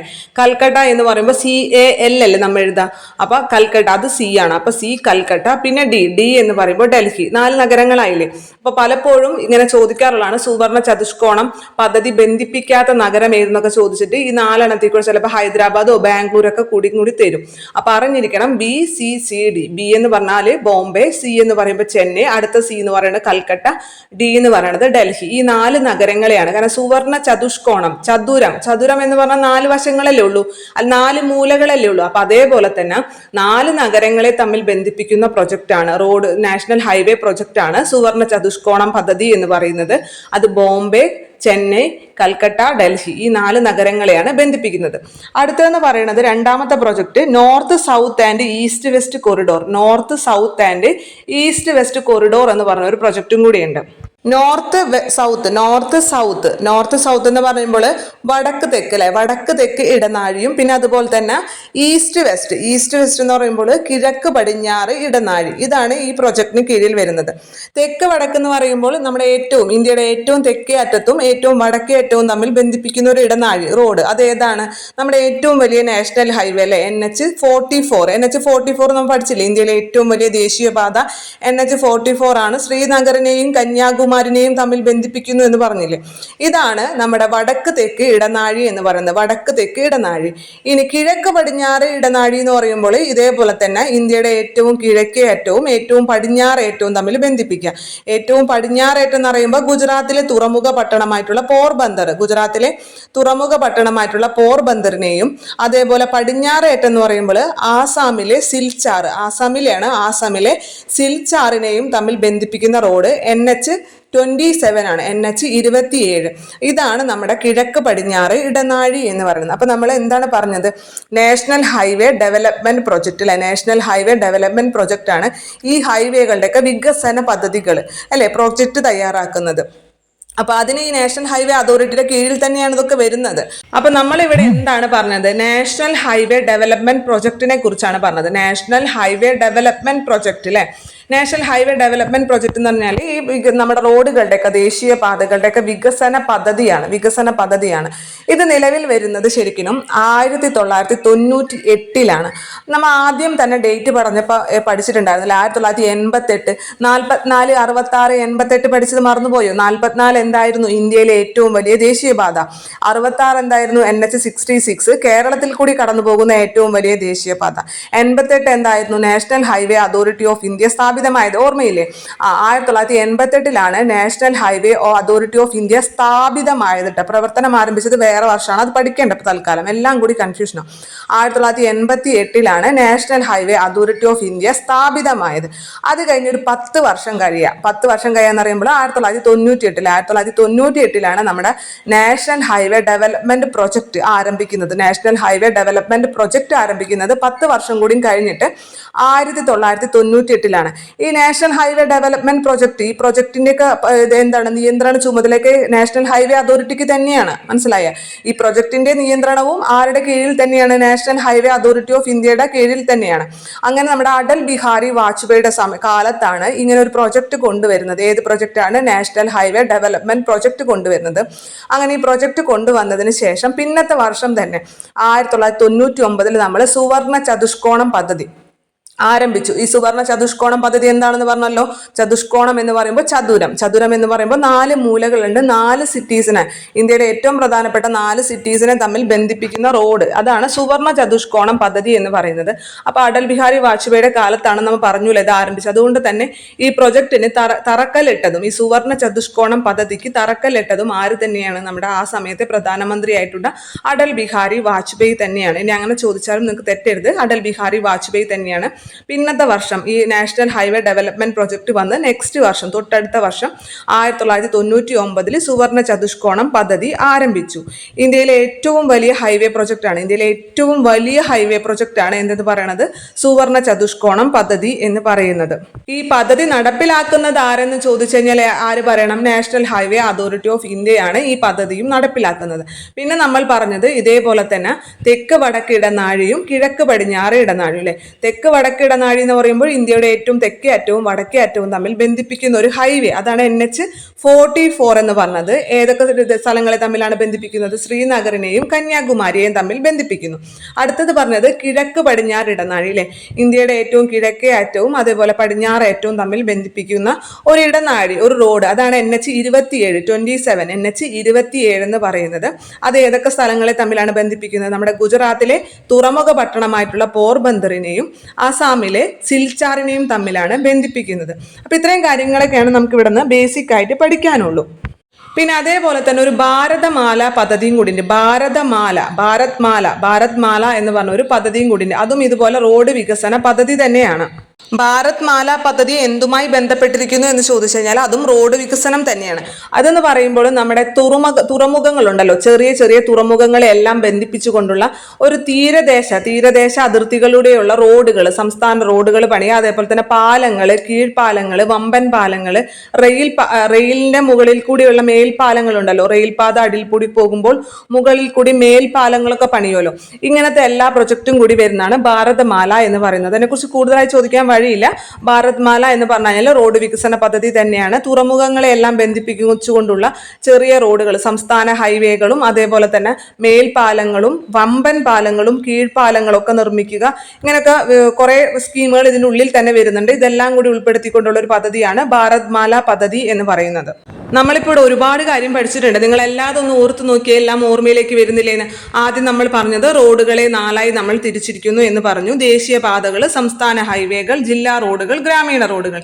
എന്തിന്റെ അടിസ്ഥാനത്തിലാണ്? അത് നിർമ്മാണവും നിർവഹണവും ആര് ചെയ്യുന്നു എന്നതിനെ അടിസ്ഥാനമാക്കിയിട്ടാണ് അത് അങ്ങനെ തിരിച്ചിരിക്കുന്നത്. ആദ്യം ദേശീയപാതകളാവുമ്പോൾ അതിന്റെ എല്ലാ ചുമതലകളും കേന്ദ്ര സർക്കാരിനാണ്. കേന്ദ്ര സർക്കാരിന് വേണ്ടിയിട്ട് national highway authority of India ചെയ്യുന്നു. അതിനുശേഷം സംസ്ഥാന ഹൈവേകളെ കുറിച്ച് പറഞ്ഞു. അതിന്റെ ചുമതല സംസ്ഥാന സർക്കാരാണ്. സംസ്ഥാന സർക്കാരിന് വേണ്ടി പൊതുമരാമത്ത് വകുപ്പ് നിർവഹിക്കുന്നു. നമ്മുടെ ഇപ്പോഴത്തെ പൊതുമരാമത്ത് വകുപ്പ് മന്ത്രി ആരാണ്? റിയാസ് ആണ് അല്ലെ, PA റിയാസ് ആണ് ഇപ്പോഴത്തെ PA മുഹമ്മദ് റിയാസ് ആണ് ഇപ്പോഴത്തെ പൊതുമരാമത്ത് വകുപ്പ് മന്ത്രി എന്ന് പറയുന്നത്.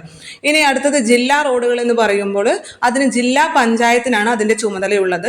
അതിനുശേഷം ഗ്രാമീണ റോഡുകളുടെ ചുമതല ആർക്കാണ്? തദ്ദേശ സ്വയംഭരണ സ്ഥാപനങ്ങൾക്കാണ്.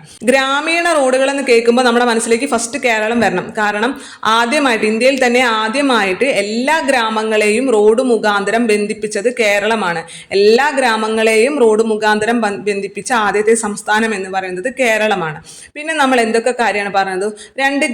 ഒരു ഗ്രാൻഡ് ട്രങ്ക് റോഡിനെയും പിന്നെ അതുപോലെ ആൻഡമാൻ ട്രങ്ക് റോഡിനെയും കുറിച്ച് പറഞ്ഞു. ഗ്രാൻഡ് ട്രങ്ക് റോഡ് എന്ന് പറഞ്ഞാൽ ഇന്ത്യയിലെ തന്നെ ആദ്യത്തെ റോഡാണ് ഗ്രാൻഡ് ട്രങ്ക് റോഡ്.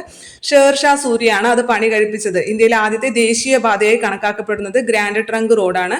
ഷേർഷാ സൂരിയാണ് അത് പണി കഴിപ്പിച്ചത്. പിന്നെ പറഞ്ഞത് എന്താണ്? ആൻഡമാൻ ട്രങ്ക് റോഡ് എന്ന് വെച്ചാൽ മറ്റ് ദേശീയപാതകളുമായിട്ടൊന്നും തന്നെ കണക്ഷൻ ഇല്ലാത്ത, ബന്ധമില്ലാത്ത നാഷണൽ ഹൈവേ ആണ് ആൻഡമാൻ ട്രങ്ക് റോഡ് എന്ന് പറഞ്ഞത്. പിന്നെ നമ്മൾ 3 നമ്പറുകൾ പഠിച്ചിട്ടുണ്ടായിരുന്നു: 44, 66, 88. 44, 66, 88. 44 എന്ന് പറഞ്ഞാൽ ഇന്ത്യയിലെ തന്നെ ഏറ്റവും വലിയ ദേശീയപാതയാണ് 44. കേരളത്തിൽ കൂടി കടന്നു പോകുന്ന ഏറ്റവും വലിയ ദേശീയപാതയാണ് NH 66 എന്ന് പറഞ്ഞത്. പിന്നെ 88 പഠിച്ചത് national highway authority of India സ്ഥാപിതമായ വർഷമാണ് 1988 എന്ന് പറയുന്നത്. ഇനി ഇന്ത്യയിലെ ഏറ്റവും ചെറിയ ദേശീയപാത ഏതെന്ന് ചോദിച്ചു കഴിഞ്ഞാൽ അത് NH 966B ആണ്. Kundannoor to Wellington 966B, NH 966B ആണ് കേരളത്തിലെ ആണെങ്കിലും ഇന്ത്യയിലെ ആണെങ്കിലും ഏറ്റവും ചെറിയ ദേശീയപാത എന്ന് പറയുന്നത്. പിന്നെ കേരളത്തിൽ കൂടി എത്ര ദേശീയപാതകൾ കടന്നു പോകുന്നുണ്ട് എന്ന് ചോദിച്ചു കഴിഞ്ഞാൽ 11 ആണ്. 11 ദേശീയപാതകളാണ്. ആ 11 പഠിക്കുമ്പോൾ തന്നെ 111 കൂടി പഠിക്കാം. 111 എന്താണ്? ഇന്ത്യയിലെ ദേശീയ ജലപാതകളുടെ എണ്ണമാണ് 111 എന്ന് പറയുന്നത്. പിന്നെ നമ്മൾ പറഞ്ഞത് ഏറ്റവും കൂടുതൽ ദേശീയപാതകൾ കടന്നു പോകുന്നത് മഹാരാഷ്ട്രയിൽ കൂടിയാണ്. കാരണം മഹാരാഷ്ട്രയിൽ തന്നെ മുംബൈ എന്ന് പറഞ്ഞ വലിയൊരു സിറ്റി ഉണ്ടല്ലേ.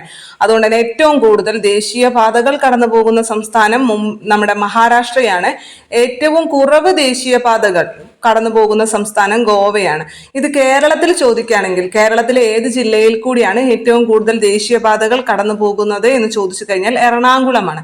എറണാകുളം ജില്ലയിൽ കൂടിയാണ് ഏറ്റവും കൂടുതൽ ദേശീയപാതകൾ കടന്നു പോകുന്നത്. അതേപോലെ തന്നെ ഏറ്റവും കുറവ് ദേശീയപാതകൾ കടന്നു പോകുന്ന കേരളത്തിലെ ജില്ല എന്ന് ചോദിച്ചു കഴിഞ്ഞാൽ അത് വയനാടുമാണ്. അപ്പൊ ഏറ്റവും കൂടുതൽ എറണാകുളവും ഏറ്റവും കുറവ് വയനാടുമാണ്. പിന്നെ നമ്മൾ പറഞ്ഞത് എന്താണ്? നാഷണൽ ഹൈവേ ഡെവലപ്മെന്റ് പ്രൊജക്ടിനെ കുറിച്ച് പറഞ്ഞു അല്ലെ. നാഷണൽ ഹൈവേ ഡെവലപ്മെന്റ് പ്രൊജക്ട് 1998 ആരംഭിക്കുന്നത്. ഇതിന്റെ ഭാഗമായിട്ട് 1999 തന്നെ സുവർണ ചതുഷ്കോണം പദ്ധതി ആരംഭിച്ചു. ആരാണ്? നമ്മുടെ അടൽ ബിഹാരി, ആ സമയത്തെ പ്രധാനമന്ത്രിയായിരുന്ന അടൽ ബിഹാരി വാജ്പേയി ആണ് അതിന് തറക്കല്ലിട്ടതെന്നും പറഞ്ഞു.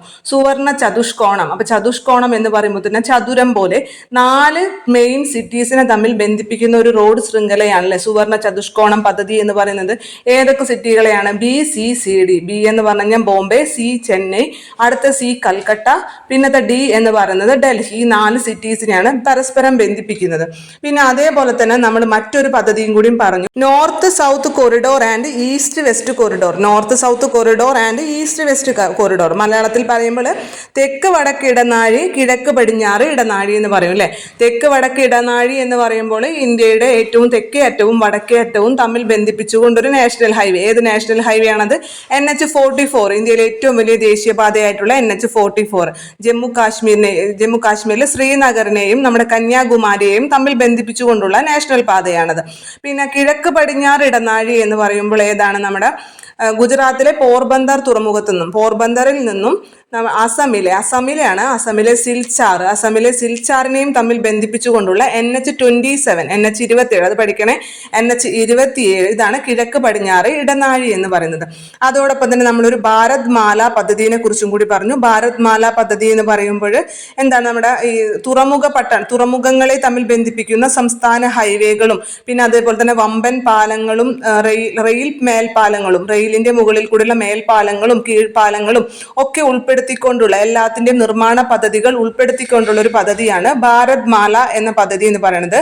ഈ ഭാരത് മാല പദ്ധതിയുടെ പ്രകാരം ഏകദേശം 26,000 കിലോമീറ്റർ ഉള്ള സാമ്പത്തിക ഇടനാഴികളുടെ വികസനമാണ് വിഭാവനം ചെയ്യുന്നത്. മൊത്തം ഈ പദ്ധതിയിൽ കൂടി 26,000 കിലോമീറ്റർ നീളമുള്ള സാമ്പത്തിക ഇടനാഴികളുടെ വികസനമാണ് വിഭാവനം ചെയ്യുന്നത് ഭാരത് മാല പദ്ധതി പ്രകാരം. അതോടൊപ്പം തന്നെ നമ്മളിവിടെ ഒരു ടോൾ ഫ്രീ നമ്പർ പറഞ്ഞിട്ടുണ്ടായിരുന്നു, 1033. എന്തിന്റെ ടോൾ ഫ്രീ നമ്പറാണ്? നാഷണൽ ഹൈവേയിൽ എന്തെങ്കിലും അപകടം ഉണ്ടായിട്ടുണ്ടെങ്കിൽ നമുക്ക് സഹായത്തിന് വേണ്ടി വിളിക്കാനുള്ള ടോൾ ഫ്രീ നമ്പറാണ് 1033. ഇത്രയും കാര്യങ്ങളാണ് നമ്മൾ ഇതിൽ പറഞ്ഞിട്ടുണ്ടായിരുന്നത്. പിന്നെ അതേപോലെ തന്നെ കേരളത്തിൽ കൂടി കടന്നു പോകുന്ന നാഷണൽ ഹൈവേസ് എല്ലാം നമുക്ക് പഠിക്കണം. എല്ലാ നാഷണൽ ഹൈവേകളും നമുക്ക് പഠിക്കണം. 11 നാഷണൽ ഹൈവേകൾ കേരളത്തിൽ കൂടി കടന്നു പോകുന്നുണ്ട്. ഈ 11 എണ്ണം പഠിക്കണം. അത് ഏതൊക്കെ സ്ഥലങ്ങളെ തമ്മിലാണ് ബന്ധിപ്പിക്കുന്നത് എന്നും പഠിക്കണം. കാരണം അത് PSC സ്ഥിരം ചോദിക്കാറുള്ള ഒരു ഭാഗമാണ്. അപ്പൊ നമുക്ക് ഇതെല്ലാം കൂടി കൺഫ്യൂഷൻ ആവേണ്ട, നമുക്കത് മാത്രമായിട്ട് കോഡിലൂടെ മറ്റൊരു ക്ലാസ് ചെയ്യാം. കേരളത്തിലെ നാഷണൽ ഹൈവേകൾ എന്ന് പറഞ്ഞുകൊണ്ട് കോഡിലൂടെ മാത്രം നമുക്ക് മറ്റൊരു ക്ലാസ് അത് ചെയ്യാം. ഇനിയിപ്പോ നമുക്ക് ഇവിടെ ജലഗതാഗതം ഒന്ന് നോക്കാം. കാരണം നമ്മൾ പറഞ്ഞല്ലോ ഇന്ത്യയിൽ മൊത്തം 111 ജലഗതാഗതമുണ്ട്. പക്ഷെ ഈ 111 നമുക്ക് പഠിക്കേണ്ട ആവശ്യമില്ല, വളരെ കുറച്ചെണ്ണം മാത്രം പഠിച്ചാൽ മതി. ഇതിൽ കേരളത്തിൽ കൂടി 5 നാഷണൽ വാട്ടർവേസ് ആണ് പോകുന്നത്. കേരളത്തിൽ കൂടി പോകുന്നത് 5 നാഷണൽ വാട്ടർവേസ് ആണ്. 111 എണ്ണം ഇന്ത്യയിൽ മൊത്തത്തിലുണ്ടെങ്കിലും അതിൽ 5 എണ്ണം മാത്രമേ കേരളത്തിൽ കൂടി പോകുന്നുള്ളൂ. അതിൽ 5 എണ്ണത്തിൽ ഒരെണ്ണം എന്ന് പറയുന്നത് കേരളത്തിൽ നിന്നാണ് ആരംഭിക്കുന്നത് എങ്കിൽ കൂടി അതിന്റെ ഭൂരിഭാഗം പ്രദേശങ്ങളും തമിഴ്നാട്ടിലാണ് വരുന്നത്. കേരളത്തിൽ നിന്നും ആരംഭിക്കുന്നു എങ്കിലും അതിന്റെ ഭൂരിഭാഗം പ്രദേശങ്ങളും, ആ നാഷണൽ വാട്ടർവേസിന്റെ ഭൂരിഭാഗവും പ്രദേശവും സ്ഥിതി ചെയ്യുന്നത് എവിടെയാണ്? തമിഴ്നാട്ടിലാണ്. ആ നാഷണൽ വേസ് എന്ന് പറയുന്നത് NW13 ആണത്. NW13 നമ്മൾ NH എന്ന് പറയുന്ന പോലെ ഇവിടെ NW എന്നാ പറയാം. നാഷണൽ വാട്ടർവേസ് എന്നുള്ളതിന്റെ ഷോർട്ട് NW13.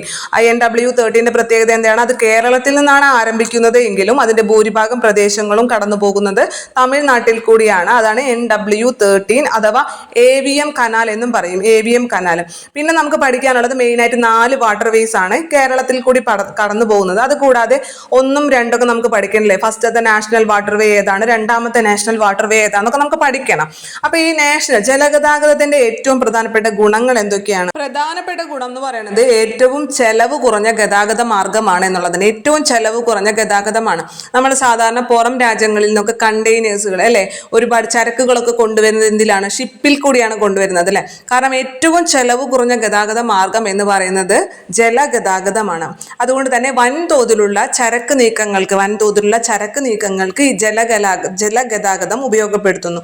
ജലഗതാഗതം അന്താരാഷ്ട്ര വ്യാപാരത്തിന് ഏറ്റവും കൂടുതൽ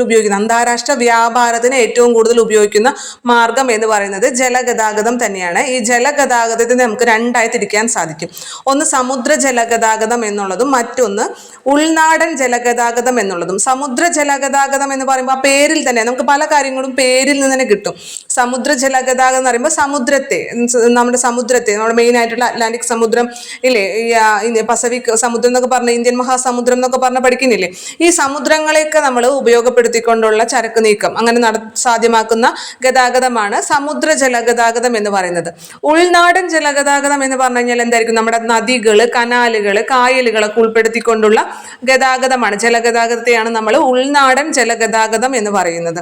നമ്മുടെ ഇന്ത്യയിലെ ഏറ്റവും ആദ്യത്തെ ഉൾനാടൻ ജലഗതാഗതം ഏതാണ്? NW1 ആണ്. NW1. അപ്പൊ നമ്മുടെ ഇന്ത്യയിലെ ഏറ്റവും പ്രധാനപ്പെട്ട നദി ഏതാ? ഇന്ത്യയുടെ ദേശീയ നദി എന്നൊക്കെ പറയുന്നത് ഇന്ത്യയിലെ ഏറ്റവും പ്രധാനപ്പെട്ട നദി ഗംഗയല്ലേ. ഗംഗയാണ് ഏറ്റവും പ്രധാനപ്പെട്ട നദി. രണ്ടാമത് ബ്രഹ്മപുത്രയാണ് അല്ലെ. ഒന്നാമത് നമ്മുടെ ഇന്ത്യയെ സംബന്ധിച്ചിടത്തോളം ഏറ്റവും പ്രധാനപ്പെട്ട നദി ഗംഗ തന്നെയാണ്. രണ്ടാമത് ബ്രഹ്മപുത്രയാണ്. അപ്പൊ അതുകൊണ്ട് തന്നെ ഒന്നാമത്തെ നാഷണൽ വാട്ടർവേ വരുന്നത് നമ്മുടെ ഗംഗയിലും രണ്ടാമത്തെ നാഷണൽ വാട്ടർവേ വരുന്നത് ബ്രഹ്മപുത്രയിലാണ്. അതിപ്പോൾ തന്നെ മനസ്സിൽ ഫിക്സ് ചെയ്ത് വെക്കുക, ഉറപ്പിച്ച് വെക്കുക അങ്ങോട്ട്. ഒന്നാമത്തത് വരുന്നത് ഗംഗയിലും രണ്ടാമത്തത് വരുന്നത് ബ്രഹ്മപുത്രയിലും മൂന്നാമത്തത് വരുന്നത് നമ്മുടെ സ്വന്തം കേരളത്തിലുമാണ് വരുന്നത്. ഒന്നാമത് വരുന്നത് ഗംഗയിൽ, രണ്ടാമത് ബ്രഹ്മപുത്രയിൽ, മൂന്നാമത് വരുന്നത് നമ്മുടെ സ്വന്തം കേരളത്തിലുമാണ് വരുന്നത്. അപ്പൊ ഒന്നാമത്തെ എന്ന് പറഞ്ഞാൽ ഗംഗയിലാന്ന് പറഞ്ഞില്ലേ, അതിന്റെ കോഡ് എന്ന് പറയും ആഹാ ഗംഗ.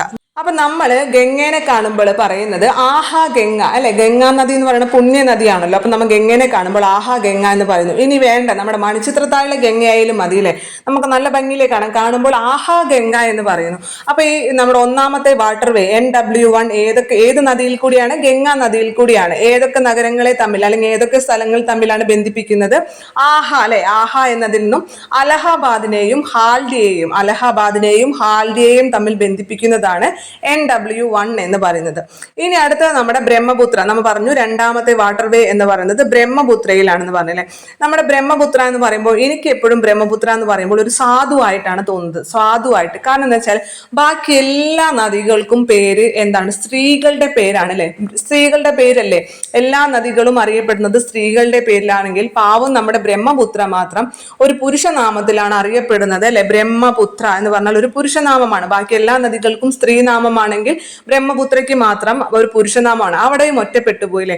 അതേപോലെ തന്നെ ഏറ്റവും കൂടുതൽ വെള്ളം വഹിച്ചു കൊണ്ടുവരുന്നതൊക്കെ നമ്മുടെ ബ്രഹ്മപുത്രയാണ്. പക്ഷെ നമ്മൾ നമ്മുടെ ദേശീയ നദിയായിട്ട് ആരെ നമ്മൾ സെലക്ട് ചെയ്തു? ഗംഗേനെ സെലക്ട് ചെയ്തു. അവിടെയും നമ്മുടെ ബ്രഹ്മപുത്രനെ തഴഞ്ഞൂല്ലേ. അതുകൊണ്ട് തന്നെ എനിക്ക് ബ്രഹ്മപുത്ര എന്ന് പറയുമ്പോൾ ഒരു സാധുവായിട്ടുള്ള ബ്രഹ്മപുത്രയായിട്ടാണ് തോന്നുന്നത്. എന്താണ് സാധുവായിട്ടുള്ള ബ്രഹ്മപുത്ര? അതിൽ നിന്നും NW2 അല്ലെ, NW2 നാഷണൽ വാട്ടർവേ 2 എന്ന് പറയുന്നത് ബ്രഹ്മപുത്ര നദിയിലാണ്. നമ്മൾ ഓൾറെഡി പഠിച്ചു. ഇനി സാധുവായിട്ടുള്ള ബ്രഹ്മപുത്ര എന്നതിൽ നിന്നും നമ്മുടെ സാദിയ അതുപോലെ ദുബ്രി സ്ഥലങ്ങളെ തമ്മിൽ ബന്ധിപ്പിക്കുന്നതാണ്. സ്ഥലങ്ങളെ തമ്മിൽ ബന്ധിപ്പിക്കുന്നതാണ് നാഷണൽ വാട്ടർവേ 2 എന്ന് പറയുന്നത്. അടുത്തത് NW3 നമ്മൾ പറഞ്ഞു. ഒന്നാമത്തത് ഗംഗയിൽ, രണ്ടാമത്തത് ബ്രഹ്മപുത്രയിൽ, മൂന്നാമത്തത് നമ്മുടെ സ്വന്തം കേരളത്തിലാണെന്ന് നമ്മൾ പറഞ്ഞു അല്ലെ, NW3. അപ്പൊ നമ്മൾ അതിന്റെ വർഷം കൂടി ഒന്ന് പഠിക്കണം. NW3നെ ദേശീയ ജലപാതയായി പ്രഖ്യാപിച്ച വർഷം സുഖാണ്. NW3 അല്ലേ. അതേപോലെ തന്നെ 1993 അവിടെയും 3 വന്നു അല്ലെ. 1993 അല്ലെങ്കിൽ NW3 93 ഈ നാഷണൽ വാട്ടർവേ ആയിട്ട് NW3നെ നാഷണൽ വാട്ടർവേ ആയിട്ട് പ്രഖ്യാപിക്കുന്നത്. ഇതോടൊപ്പം തന്നെ ഞാൻ 2 വർഷങ്ങളൊന്ന് പറയാണ്, നിങ്ങൾ പറ്റുന്നുണ്ടെങ്കിൽ ഓർത്താൽ മതി.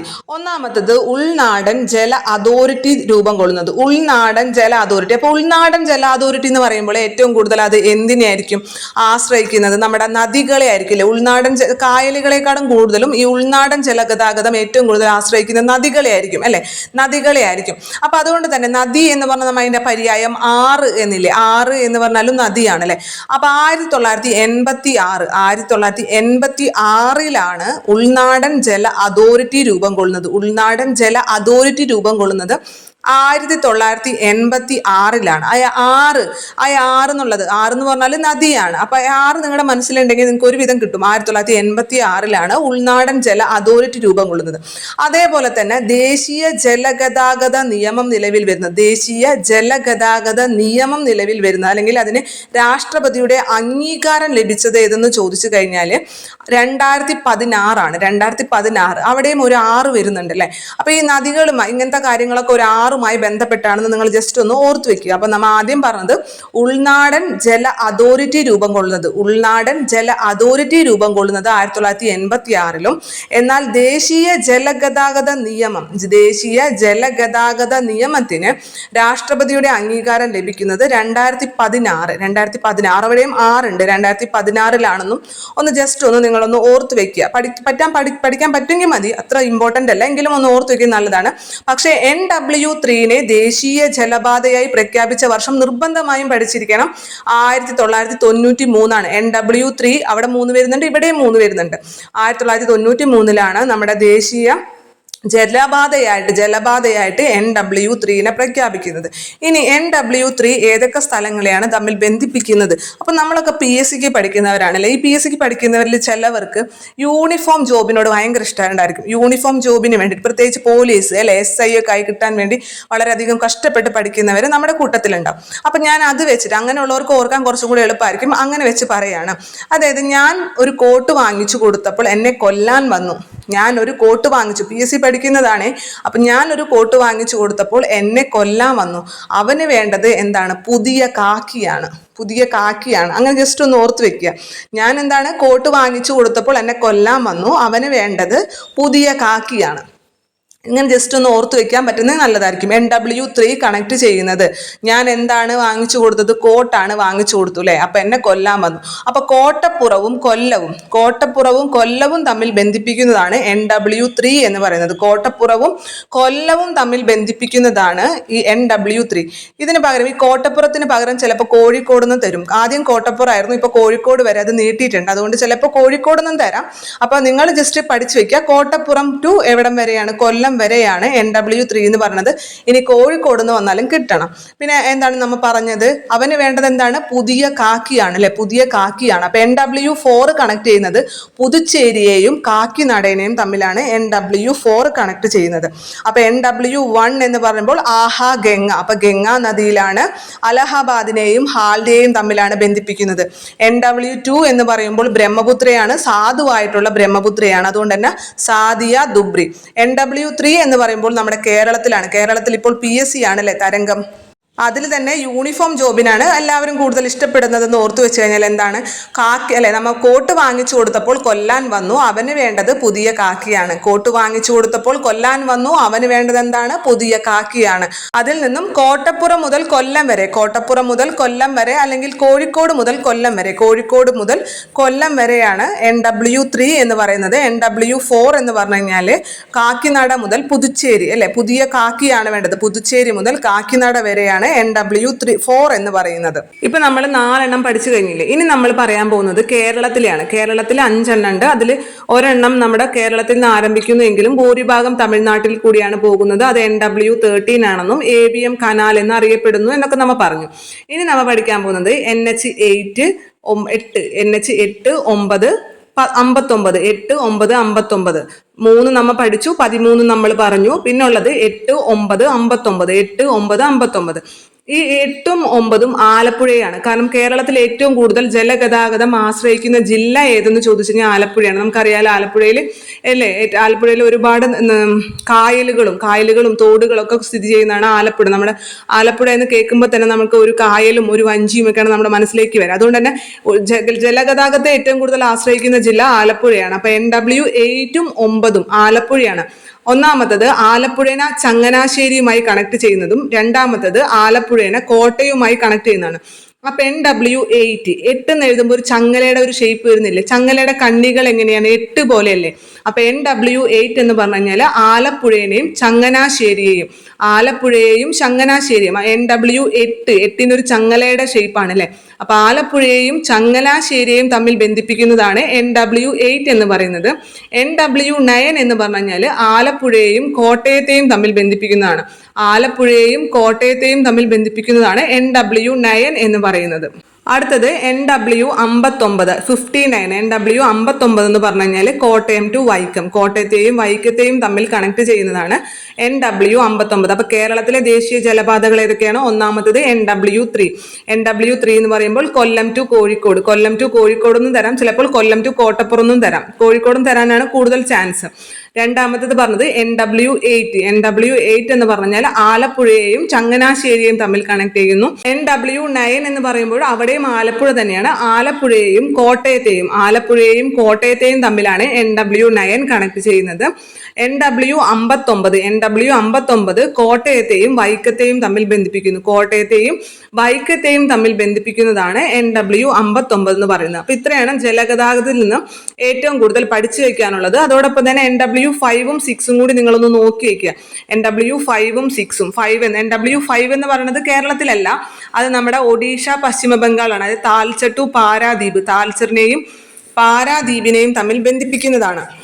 NW6 എന്ന് പറയുമ്പോൾ ലക്കിപൂരിനെയും ബംഗ്രയെയും തമ്മിൽ, ബംഗ്ര എന്ന് പറയുന്നത് ആസാമിലെ സ്ഥലമാണ്, ലക്കിപൂരിനെയും ബംഗ്രയെയും തമ്മിൽ ബന്ധിപ്പിക്കുന്നതാണ് NW6. അതും കൂടി പഠിക്കാനുള്ള, അതും കൂടിയും ഒന്ന് നോക്കി വയ്ക്കുക. NW5 എന്ന് പറയുമ്പോൾ താൽച്ചർ ടു പാരാദ്വീപും NW6 എന്ന് പറയുമ്പോൾ ലക്കിപൂർ ടു ബാംഗ്രയാണെന്നും കൂടി നോക്കി വയ്ക്കുക. അടുത്തതായിട്ട് നമുക്ക് തുറമുഖങ്ങൾ പഠിക്കാനുണ്ട്, വ്യോമഗതാഗതം പഠിക്കാനുണ്ട്, പിന്നെ അതേപോലെ തന്നെ റെയിൽ ഗതാഗതം ഗതാഗതം, റെയിൽവേയും നമുക്ക് പഠിക്കാനുണ്ട്.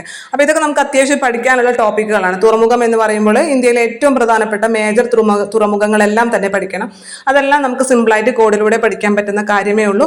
പിന്നെ ആ വിമാനത്താവളങ്ങൾ ഇന്ത്യയിലെ പ്രധാനപ്പെട്ട വിമാനത്താവളങ്ങൾ പലപ്പോഴും PSC ചോദിക്കാറുണ്ട്. അപ്പോൾ വിമാനത്താവളങ്ങളും നമുക്ക് കോഡിലൂടെ പഠിക്കാം. പിന്നെ അതേപോലെ തന്നെ റെയിൽവേ എന്ന് പറയുമ്പോൾ റെയിൽവേ സോണുകളൊക്കെ ജസ്റ്റ് നമ്മൾ നോക്കിക്കണം. അപ്പോൾ അതും നമുക്ക് കോഡിലൂടെ പഠിക്കാൻ സാധിക്കുന്നതാണ്. അപ്പോൾ ഇത് മൂന്നും കോഡിലൂടെ മാത്രം എടുക്കാൻ പറ്റുന്നതുകൊണ്ട് നമുക്ക് മറ്റൊരു ക്ലാസ് ആയിട്ട് ചെയ്യാം. റെയിൽവേ, തുറമുഖം, അതേപോലെ തന്നെ നമ്മുടെ വ്യോമ ഗതാഗതം നമുക്ക് മറ്റൊരു ക്ലാസ് ആയിട്ട് ചെയ്യാം. ഇപ്പൊ നമ്മൾ ക്ലാസ് ഇവിടെ അവസാനിപ്പിക്കുകയാണ്. പക്ഷേ ഈ ക്ലാസ് അവസാനിച്ചിട്ടില്ല. അടുത്ത ദിവസം തന്നെ നമ്മൾ ഇതിന്റെ ബാക്കി ക്ലാസ്സും കൂടി ഇടും. ഇപ്പൊ തന്നെ 1.5 മണിക്കൂർ കഴിഞ്ഞു. പലർക്കും ഈ ക്ലാസ് ഇങ്ങനെ 1.5 മണിക്കൂറൊക്കെ കേട്ടിരിക്കുമ്പോൾ ബോറടിക്കും.